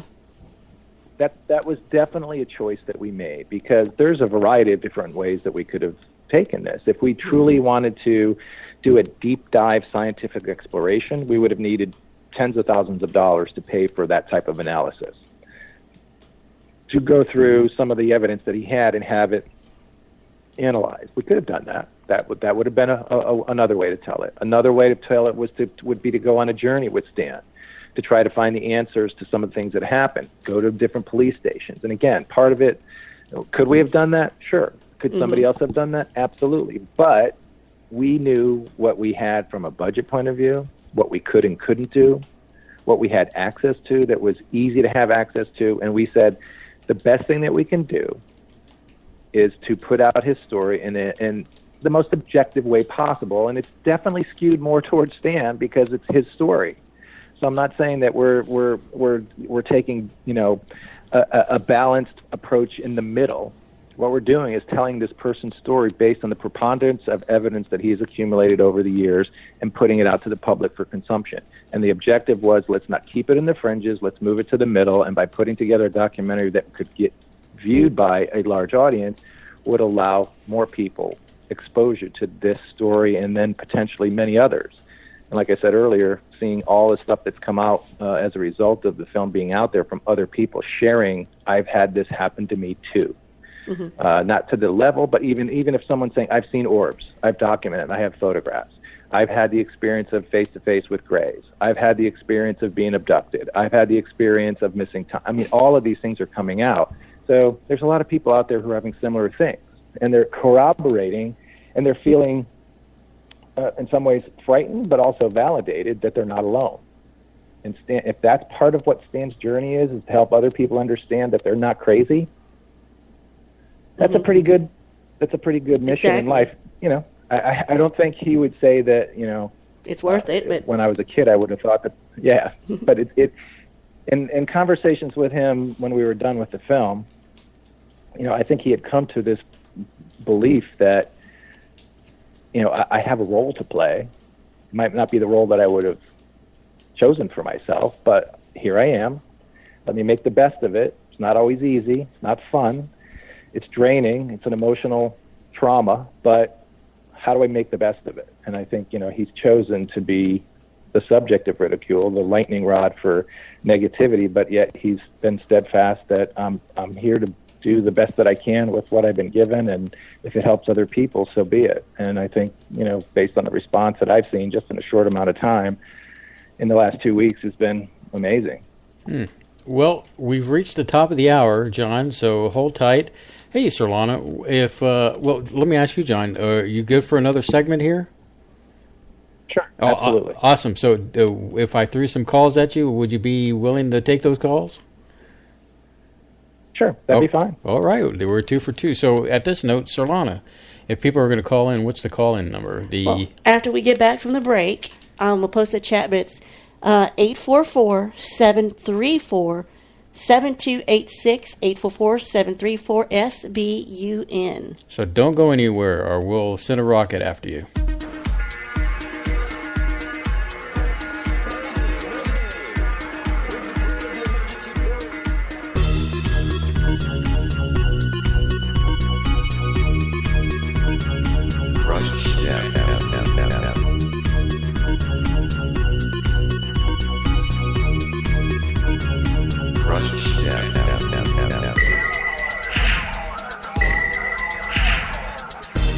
We're taking on the water, oceans running in. Say goodbye to tomorrow. I can't feel my skin.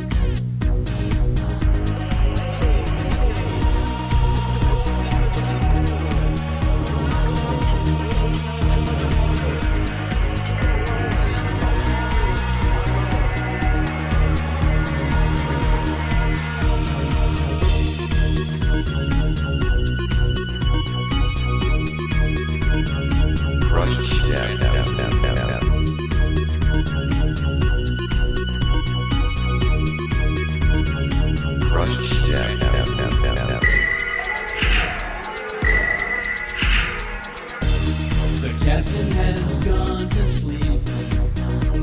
The darkness surrounds us. I think I will be tuning in. Please don't forget us.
Yes, I love submarines.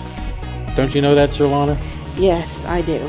I know, I drive her crazy. I mean, whether it be the one with Matthew McConaughey, but my favorite one of all times is the one with Clark Gable and I can't remember. The movie's called Run Silent, Run Deep.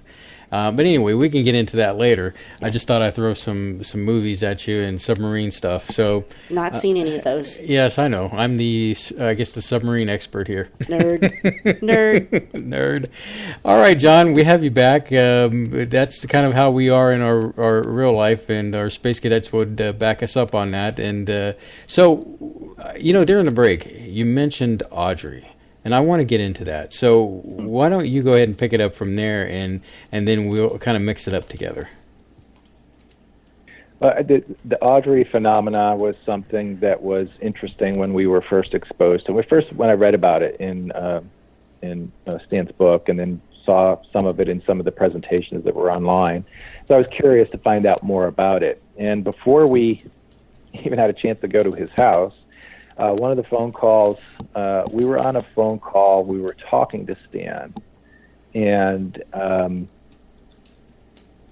trying to remember the details. Okay, so we were talking to Stan, and during the call, twice on the call, Audrey came on the call. And the first message was something along the lines of, "Can you hear us?" And it was kind of stopped us all on our tracks because we were not expecting that at all. And then later on, there was a message that apologies that one of the people weren't able to be here, but keep doing what you're doing. It's important that this story gets out, type of thing. It was kind of like, whoa. And that kind of helped Stan. He said, well, if Audrey feels like you guys are the ones to help, then that makes me feel a little bit better. But later on, I think it was probably a few weeks later, I was, and this happened probably on 3 different occasions, my phone rings, it was on my dining room table, and I went and picked up my phone to see who it was. It was my cell phone, and it says it's me calling me. Oh. So it says the inbound call is from my cell phone. The call's coming from in the house. And I wasn't. Yeah, well, it's coming from the same phone I'm answering. Yeah. So I thought that was kind of weird. So I answer it, and I hear clicks, and I'm like, hello, nothing. So I hung up the phone. 20 seconds later, the phone rings again, same thing.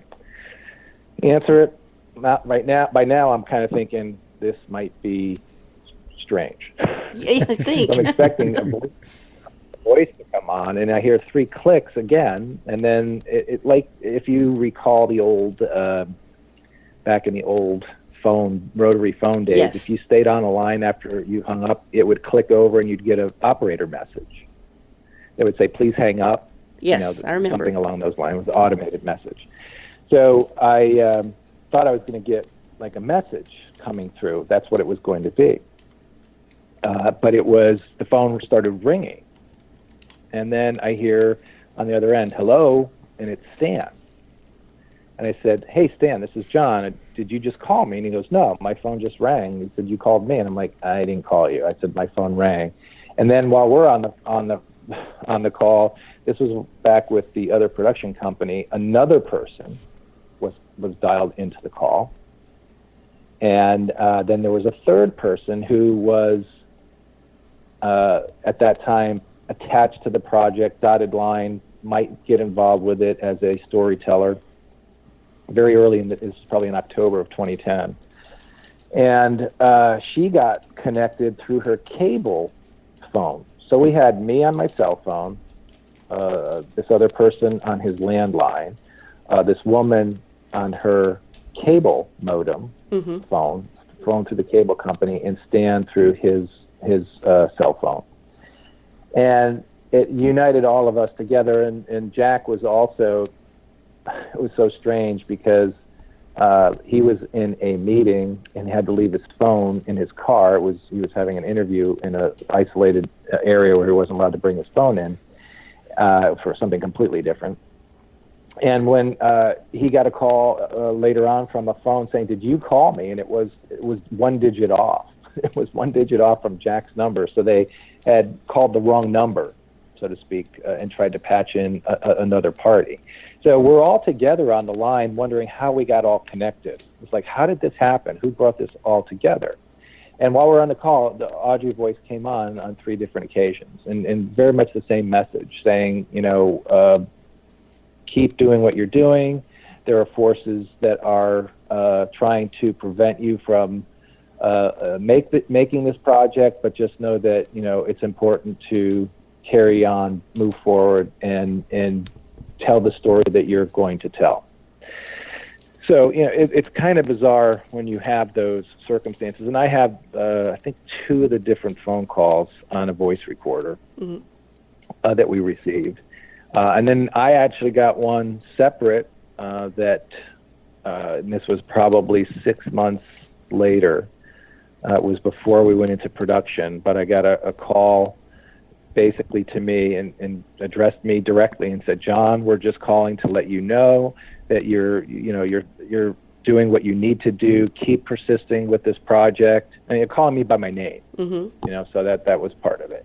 So there's those things that when you're like, okay, how is that happening? How is, what? And some people say, oh, Stan was doing that. There's a dialing service that you can use to do all that, and he's creating the voices. And some people would say that. I happen to have a relative that worked with AT&T, and he was very high up in AT&T on the technical side.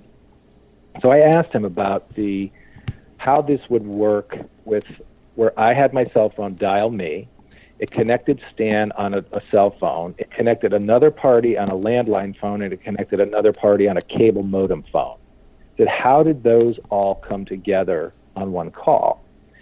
And he asked me a ton of questions over the course of about a 45-minute phone call.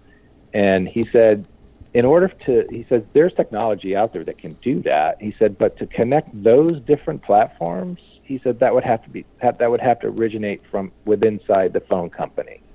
And he said, and the only people, he says, I know that would ever get clearance to do something like that, and he says, and I'm not telling you that this is what it was, he says, is the government, because the government uses that from time to time. And he said, don't put it out there. I don't want to be quoted.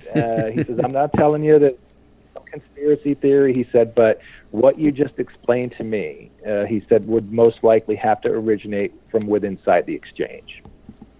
I was like, okay, I just wanted to know for, as trying to figure out how it all happened.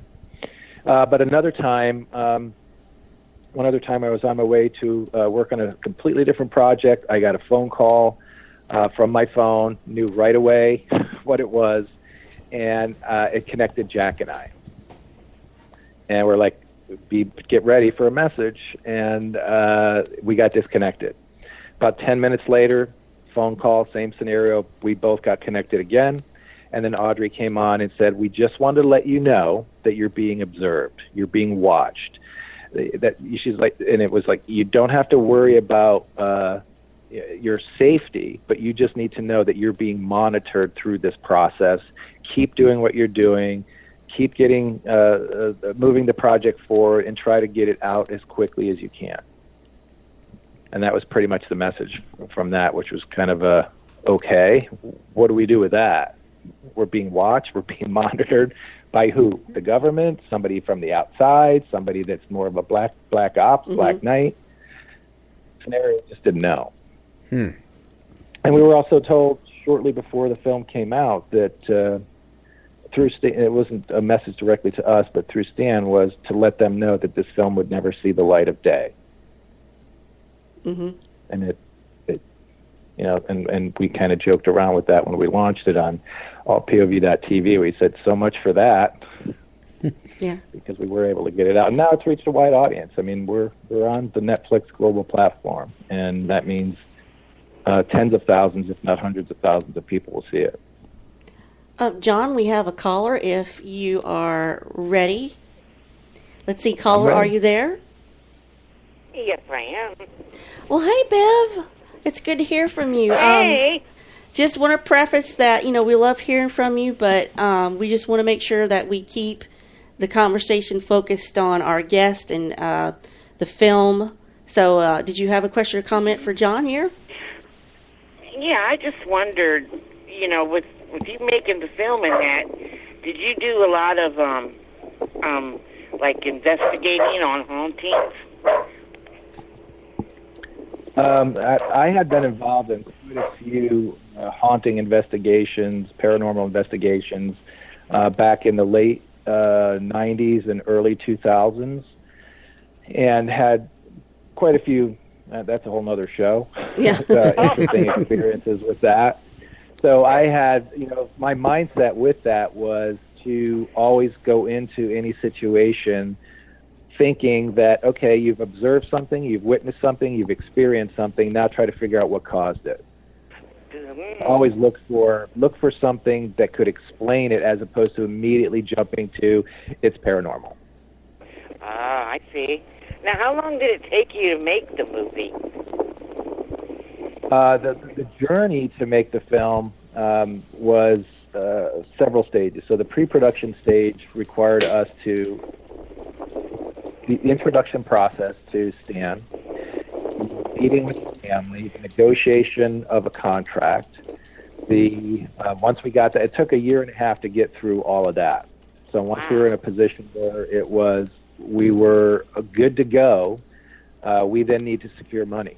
So we went through the process. It probably took us another several months to secure the funding that we needed to go into production, which was primarily driven by equipment rentals and travel expenses and things of that nature, and some of the preliminary research things that we had to do. So we had to make sure we had the funding for that, and then we went into production, and we were in Arizona, Colorado, and Wyoming over the course of a 10-day period to shoot the film.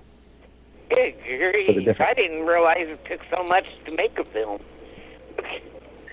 So then after that, it's all post-production, and the post-production expenses were the biggest expense, which was required us to secure the music. So we had the music scored by Anton Panzner, who is a phenomenal musician based out of San Francisco, and he scored the film. We connected with Patrick Lomentini in L.A., who reached out to us saying, I'd love to be involved in this project in any way, shape, or form possible, and he wound up being the production designer and the assistant editor, or co-editor, I would say, for the film. A lot more than he bargained for, but so we needed to secure a lot of things on that side, so that more money needed to be raised, so there was a little bit of a delay in that. So from the time we met Stan to the time we premiered the film at the film festival was over 3 years. Wow. You wouldn't think it would take so long to make a film. Well, and like I said, I didn't realize it was so much. Well, we probably, if we met Stan on day one and everything was good to go and we agreed to terms and we started shooting, we probably could have made the film from start to finish in 6 months. Wow. But there was, the funding part of it was a requirement, and we did it on a shoestring budget, and we did the best that we possibly could with the funding that we had. And I think we did, so that's one of the commentary that we got from a lot of people was, given the low budget that you had, what you were able to create was phenomenal. A film like this usually has a budget probably 4 or 5 times what we had in order to do it justice.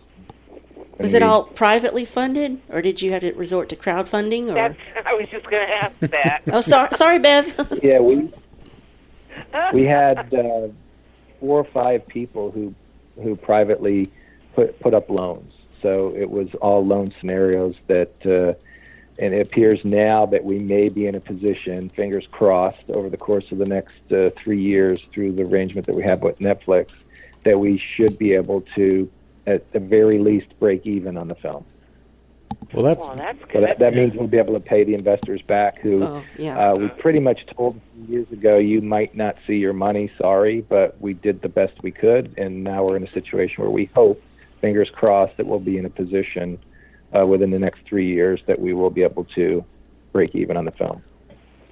Cool. Well, Bev, thanks for calling the universe. Well, thank you for taking my call. Anytime, my dear. We'll catch up with you next week. It wouldn't be a show without you. Oh, Thanks, bless Bev. your heart. wonderful. You guys have a good night. You too, Bev. You too, Bev. Love you. Bye. Love you too. So that's great to know about Netflix.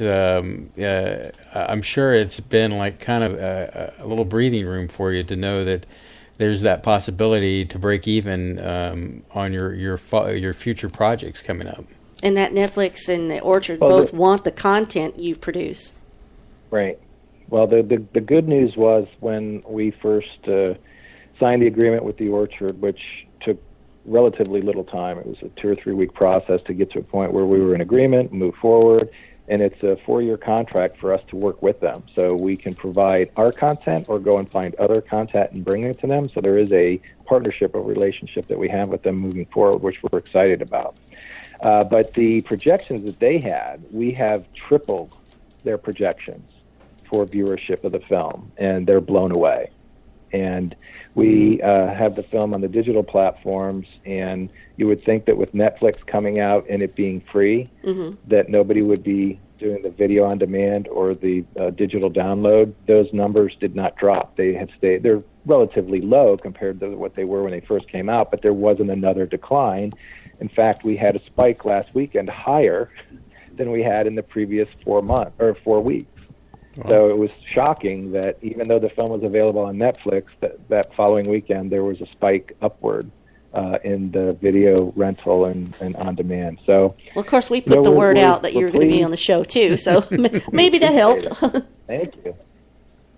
Thank you very much. Yeah. But it's been there's been a lot of interesting publicity when we posted that the film was going to be available. It spread like wildfire very quickly. The Orchard did some promotion as well, and it went pretty quickly it was even on Snopes, and they kind of took more of a debunking angle with it than a positive twist.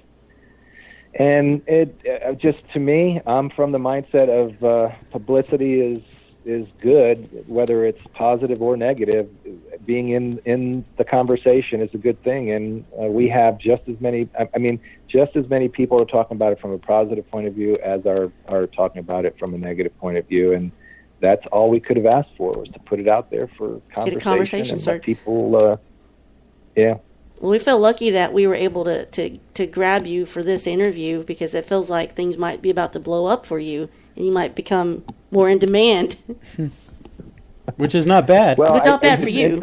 No, it's not a bad thing. It's not a bad thing. I'll be honest with you, though. I never thought that this would be the path for me as a filmmaker. There was more some social documentaries that I was interested in making, and even some feature film ideas that were, I wouldn't say in development, but bandied about, and that would be a goal down the road. But me personally, not speaking for the other people on J3 Films, is that I don't want to be pigeonholed as a filmmaker that only does documentary films on paranormal and ufology subjects. So I understand there's a need for it, and there's plenty of amazing stories, and we're already in conversations with the Orchard about what the next film will be, and our goal is to do another one next year and have it distributed next year. So that is, something that's on the table for us to work through, and that will most likely be something that in the realm of paranormal, ufology, unexplained subject matter. Well, I can definitely tell you, John. So there's an opportunity for us to come back next year and talk all over again. Yes, most definitely. I was going to say that, part of our show, personally, I do enjoy the fringe topics. However, when we were building the show, we didn't want to be, just like you, focused on one particular subject matter, and that's why we cover history, fringe sciences, gaming, music, pop culture, technology, just to kind of round it out, to have something a little bit different for everybody to tune into. So we can definitely relate to what you're saying. Now, as we wrap it up here, social media and getting the word out is always important. So do you want to give our audience all the juicy stuff that they need to find you for the film, and J3 Films and all that good stuff on social media? Sure. The website for J3 Films is j3films.com. There's also J3 Films is on Facebook. We also have Twitter, and they're all, if you just do a search for J3 Films, you will find us. For the Twitter, I think there might be a dash in there, but I'm not quite sure. We don't populate that much on Twitter. If people are really looking for information, the best place to go is on Facebook. We do feed out to Twitter on posts through our blog, but Facebook is the place to go. And there's also a site dedicated to the film Extraordinary, the stan-romanek story. So the two go-to places for information would be on social media would be Facebook for the film, by the title of the film, and for J3Films. Awesome. Well, Jon, like I said, we really appreciate you taking the time out and to be a part of the universe tonight, and it's been quite the pleasure. Usually these things go pretty quick, and it's a no-pressure thing. Is this everything that I told you it would be? Yeah, absolutely. I feel like we just scratched the surface. Yes. Well, then that means that you must come back at some point when you have new things to present to the audience, and you have an open invitation to do so. Even if it's more than happy. I was going to say, even if it's like, hey, 10-minute, how we do our banter at the beginning. I just was stopping by. I wanted to let everybody know this is what's going on. We love to do that too. So we publicity any which way you want to do it. You have that open invitation. No, I appreciate it, and you are gracious hosts, and I thank you very much for giving me the opportunity to speak on behalf of J3Films and the film itself, and we look forward to doing some more stuff that hopefully people will be interested in. We'll get them to ask the question, what if this is true, to start the conversation and bring it, from the fringes to the center. So that's all we ever hope for. That's kind of our mantra of what we want to do, and we'll look for opportunities to do that in a way that would be meaningful and educational and entertaining. Cool. Well, Jon, hold on right there while we get everything going into our break, and then we'll say a few goodbyes during the commercial break. But stay right there. All right, Sir Lana, we're going to hit this bottom of the hour break before the last segment of the evening, and you are listening to what we call the Space Boy Universe on the SBU network. So don't go anywhere. You are listening to Space Boy Universe on the SBU network. Explore the universe with Spaceboy and Sir Lana.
Wow, what a night.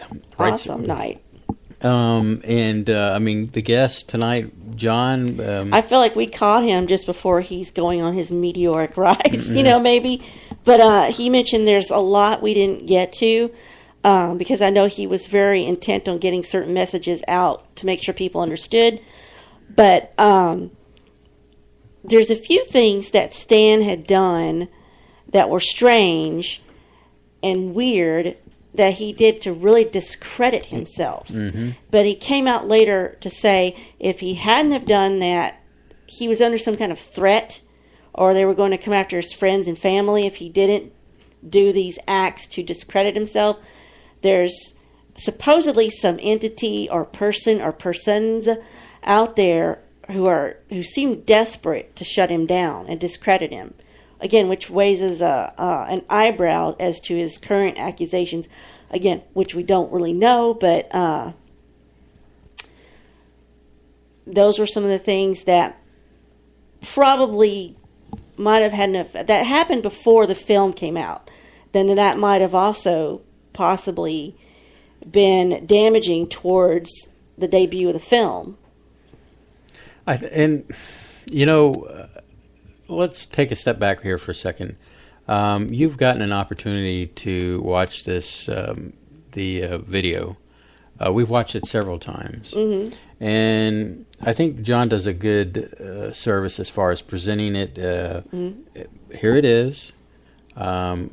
Here's what's happened to him according to what he's put out there.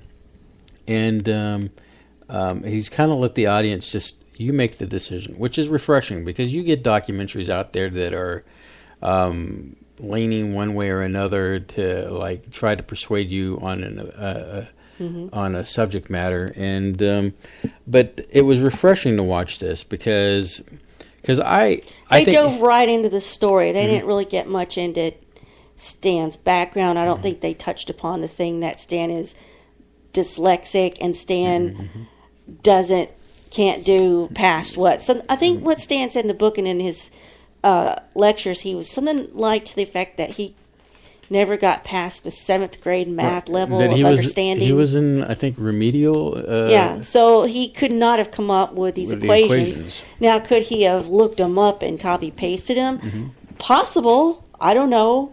I don't think, but even somebody, who's that low on the math scale, especially me too, I wouldn't even bother trying to memorize or fake, writing that with my eyes closed. So, again, and there's, as he said, to quote Jon here, preponderance of evidence.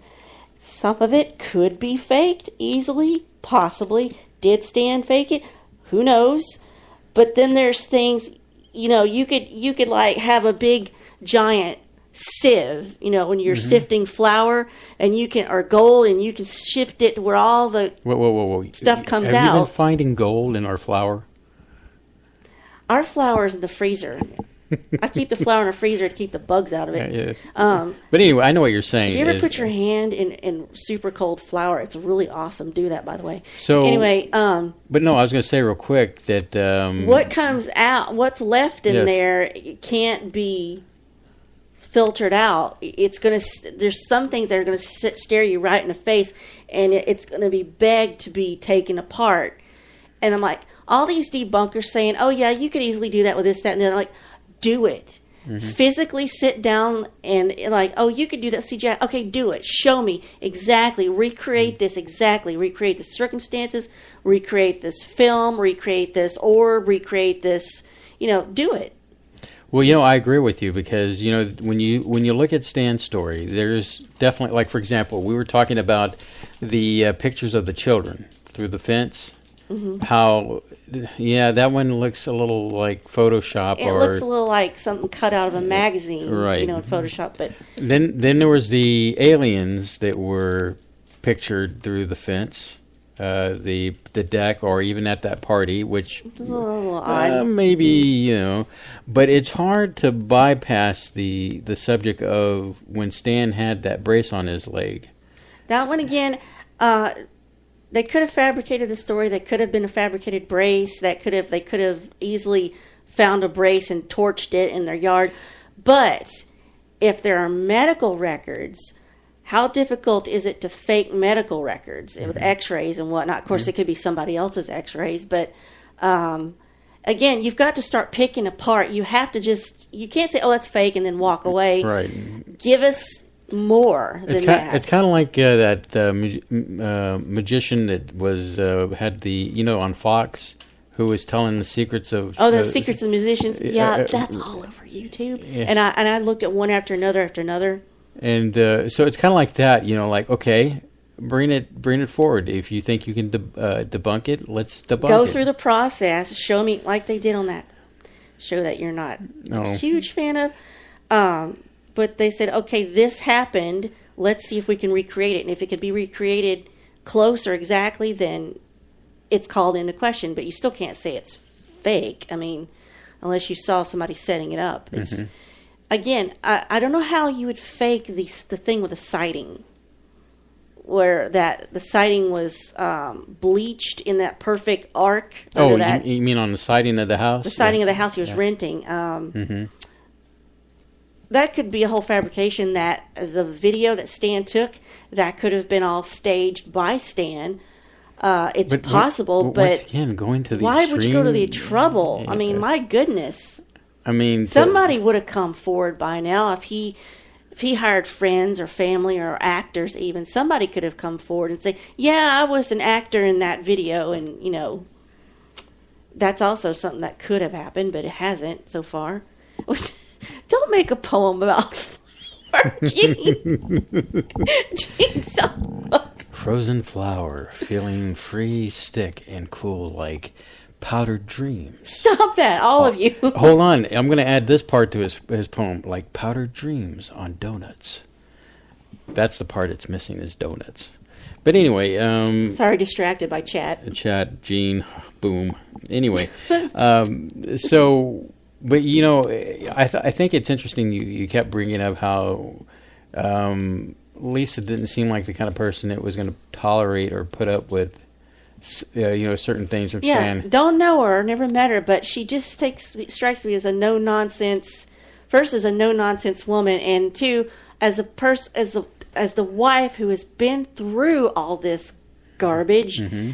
There's got to be a last straw, and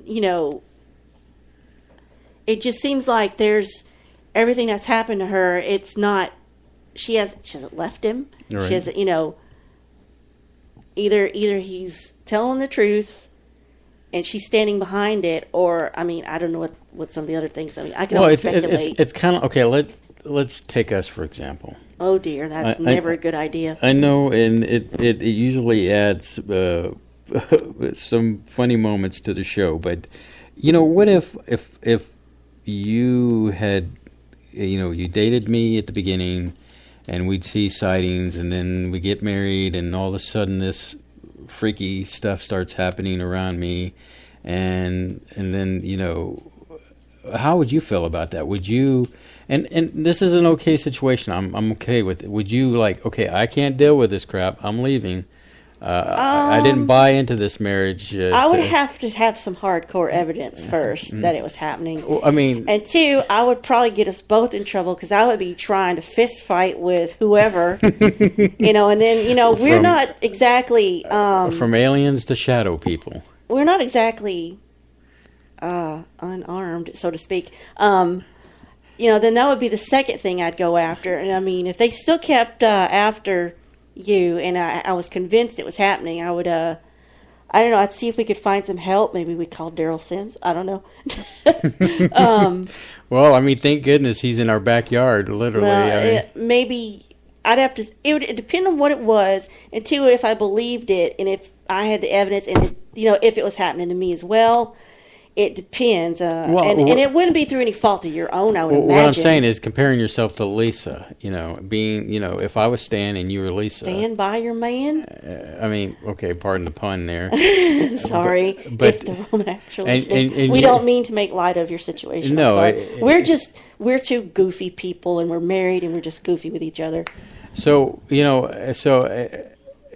myself in the Stan's shoes, so to speak, And you being Lisa, I mean, would you stay with me? Would you? I mean, after all that, it would depend on what it was that was happening to you. I mean, would it shake your ideas of what you believe, or? I would still think it was perpetuated by humans, maybe in the military that had some covert ops, like maybe John said, maybe it's some black ops things.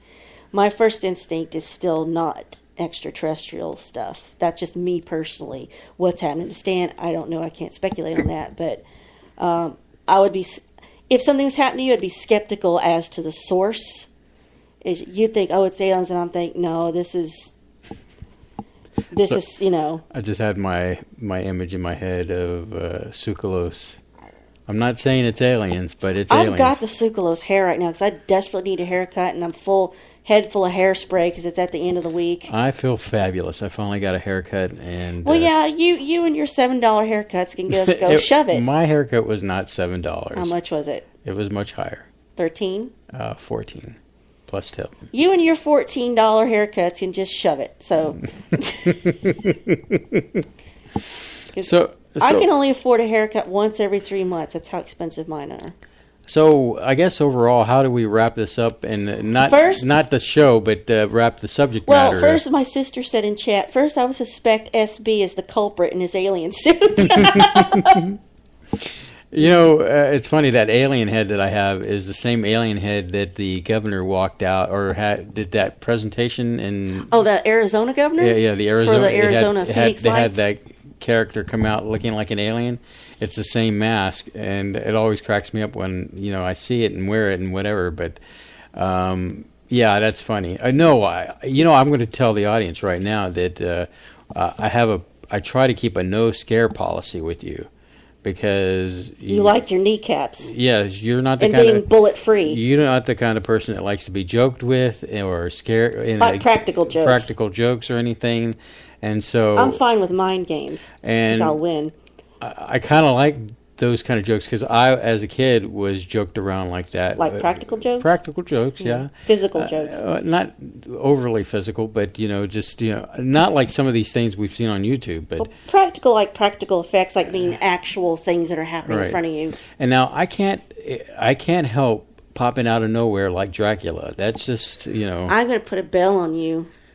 Like the one I bought for the cat that I never put on her. I think I'm just going to adapt it to go on your neck. The thing is that you just don't pay attention to your surroundings. You just show up like Dracula. Silent. I mean, you could be at your... Goofy. Look, audience, she could be at her computer in the other room. And, there are shadows that, can be cast. And she just doesn't see them or whatever. And she's got her headphones on, and she's jamming out to vaporwave. Yeah, you like that. You think it's funny, so you don't really go out of your way to make yourself known. It's true. I think it is funny, but I'm not going to be walking up to you going, this is the sound of the police. I would love that. That'd be awesome. I'd tape you doing that. I think that the sound of the police. You just need to pay more attention to your surroundings instead of, what is that card game you're playing right now? Oh, on my phone. Yeah. Yeah, it's a game I've downloaded for iPhone, but it's also. Well, why don't you share with the audience, because you are playing the heck out of that, and I'll go through these cycles where I'm obsessed with some kind of game or something, and I don't know if you know the game Golf, where you just have a deck of cards and you've just got to go through the numbers, so it's called Fairway Golf, and it has a little gopher as the game's mascot, and he shows up and does things to you. And that sounds provocative. Yeah.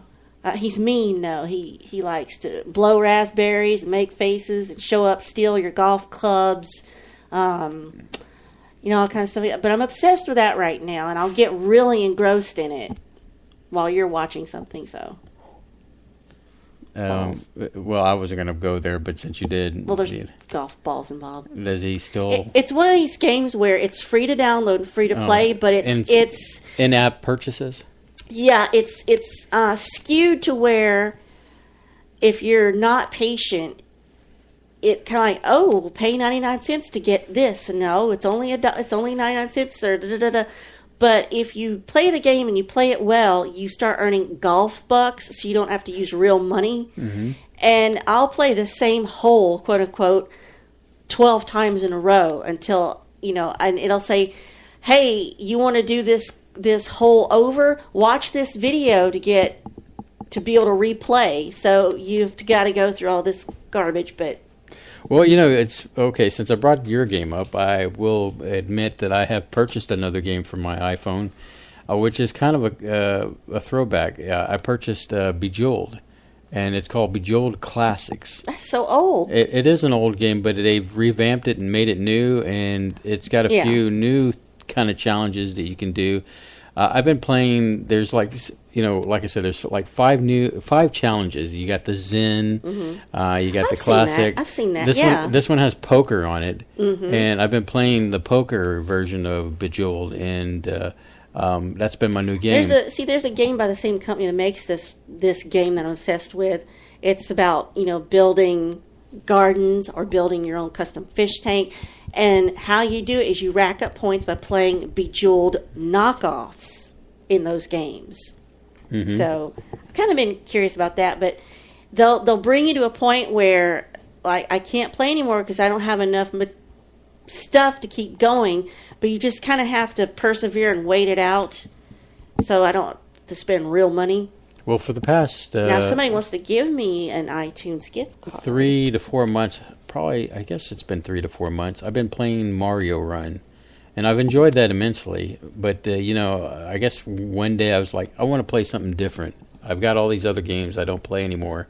And I was playing Bejeweled, the one I had on my system, and it says, you need to update. And I went to update, and it downloaded the new Bejeweled game, and which was cool with me. I thought, okay, something new, updated. I'll go ahead and check it out. And I like to play the Zen, where it's just I don't have to rush to make a pattern. I just kind of it's more of a time killer, if you will, to just okay, I'm in a doctor's office. They're not going to see me. Even though I'm here, I'm going to have to wait 3 hours to see a doctor. Oh yeah.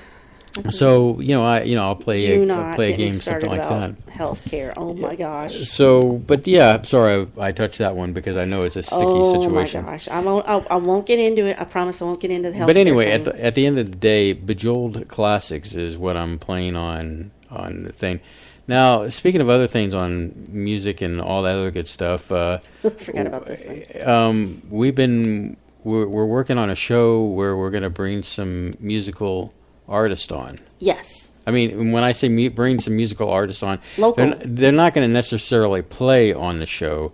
We're going to interview them, get to know them, and introduce you to some new artists that you can listen to on Spotify or SoundCloud or even on their website. And of course, they're local here in Houston because it makes it easy because, man, our arms are tired when we have to fly to New York or Los Angeles. And so, we're going to introduce you to the Houston scene, if you will, of some of the artists that are local.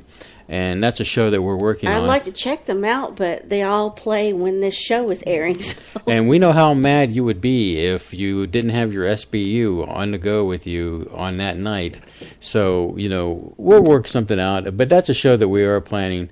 Did we ever hear back about our mystery guests? Let's see. I would have to log out of this Skype to get in. Well, I guess I can. Yeah, well, it's time to shut this down. Yeah, shut down the call center. Yeah. Bye. You snooze, you lose. So, but yeah, we have. And what do you remember the name of the guy at the Bosnia? Yes, pyramids? I brought that up. Next week, we will be interviewing Dr. Sam Samir Osmanagic. Or Geesh. That's. Let me just copy paste into there. Long story short, the Dr. Samir, Dr. Samir. He has a company, or he had a company here in Houston, so he's not a stranger to the Houston area. But in case you're wondering who he is a man with a PhD. He is Bosnian-born, Houstonian.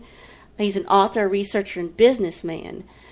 What he's known for is he has discovered an ancient pyramid complex in Visoko, Bosnia-Herzegovina, consisting of 11 artificial structures, which is known as the Bosnian Pyramid of the Sun, Pyramid of the Moon, Pyramid of Love, Pyramid of the Dragon, Temple of Mother Earth, Vratnica Tumulus, Davoli Tumulus, and a few other names I can't pronounce, Tumulus, underground labyrinths, and tunnels. So he's got a foundation for this excavation. He's sort of an archaeologist, an anthropologist. So, and he's got a list of credentials longer than both of my arms. So yeah, it should be for an exciting thing because we're dealing with archaeology and history and yeah. So that comes under our history and pop culture and technology all blurring together here. Yeah, so that's pretty exciting. And I guess the 29th. When we hear back, okay. Well, let me just go back to this. This next Wednesday on Quantum Hologram Matrix. The Quantum Hologram Matrix is going to be live. It's going to be hosted by your lovely Sir Lana and Space Boy. And we're trying to get a guest on for that night for John's show. Like I said before, John is in the process of moving, and we want to keep Quantum Hologram Matrix fresh in your mind. It's not going anywhere. It's here on the SBU network. And so we're going to do a couple of shows, if not maybe 3 shows, until John can resume his chair, his throne, if you will, back in and make sure you hologrammers out there are up and live again. So, but we are going to do that, and we should have a guest then on this coming Wednesday. And then, of course, like I said, we have a mystery guest, so we're still trying to nail her down. But I think we're going to have her on, and it's just a matter of timing. Yeah. We're just excited about the guests that are coming up. And like I said, it's sometime in the near future.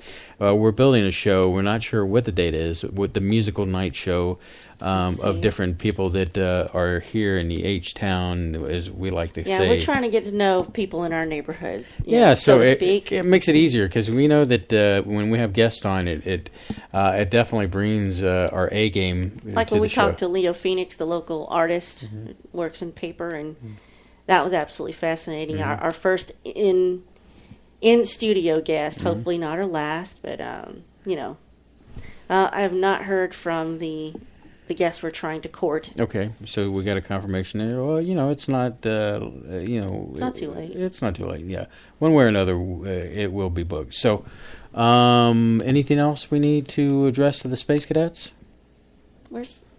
Yeah, I know. I posted that up there. We don't have anything. I don't. We'll keep you informed. Hopefully by next Saturday we'll have more to tell you about what's coming up. Well, basically we're building the next 6 months of the show, but speaking of 6 months, less than 6 months, September is going to be awesome, because September will be our second year on the air on Spaceboy Universe. I can't believe it. I can't believe I've put up with you this long. 2 years. Well, you put up maybe longer than that. Well, yeah, but this is an extra layer of putting up with this beyond being married to you. Oh, I see. But, you've come a long way. Somebody know, when do we get Space Cadet T-shirts? Space Cadet T-shirts are available to purchase on the website. It's linked there, along with, other types of objects that have our branding on it. And, of course, if you also want to support the universe, a good way to do that is through our Patreon account, which is also listed off the front page. Which we still need to take care of Bob at some point. But, yeah, it's a great way to support the universe and expenses. And that way you can kind of pay for a shirt if you donate at the right level. And in fact, that is a great way to get a shirt, is donate to our Patreon account. And Patreon is an ongoing thing too. It's not a one and done thing. So, pick how would you like to support the universe. And if you don't feel you can do financially, what will be great is word of mouth on social medias. Like, if you like us and you think you know other people that would like us, please share the fact that we exist. Dennis. He does plenty. He does a great job. That's what I'm saying. Dennis, he does a fabulous job, and we appreciate him. Although we do love Ty. Yeah, can't help but like Ty because we actually get to talk to Ty. Maybe one day. I'm gonna make some kind of handcrafted thing for Ty and send it to him. I don't know what it would be though. I'm sure if it's nerd related, Ty would love it. Yeah, I'll have to think. Maybe I'll put a big maple leaf in it. Yeah, hey, there you go. Let's see. I guess that's it. I can't think of. I feel like we're missing something to tell our audience. Just as ever, Project S is still under works. I know we keep teasing you about that. Houston Maker Faire upgraded from mini, full-blown Maker Faire. Mm-hmm. October 21st, 22nd. You're dying to see us. You want to see us live. Come to Houston. Plenty of accommodations. George R. Brown, October 21st, 22nd. Maker Faire. We'll be there both days. You should go too.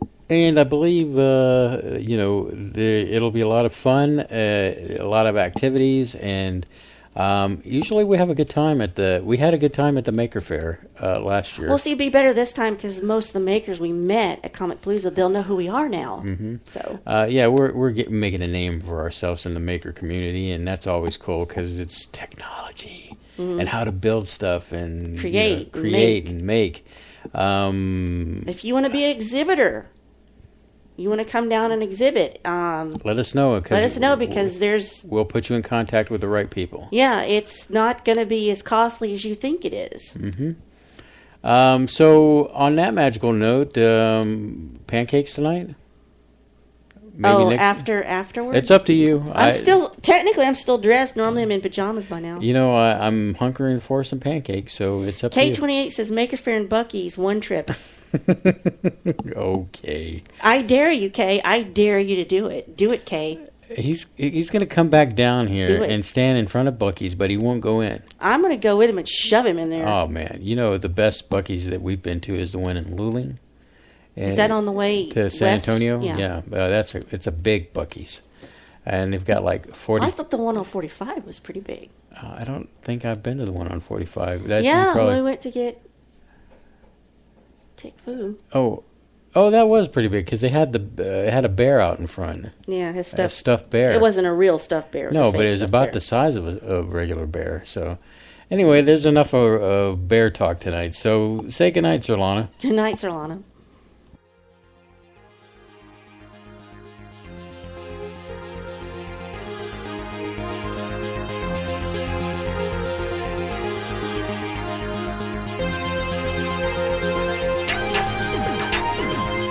Spaceboy Universe is hosted by Spaceboy and Sir Lana.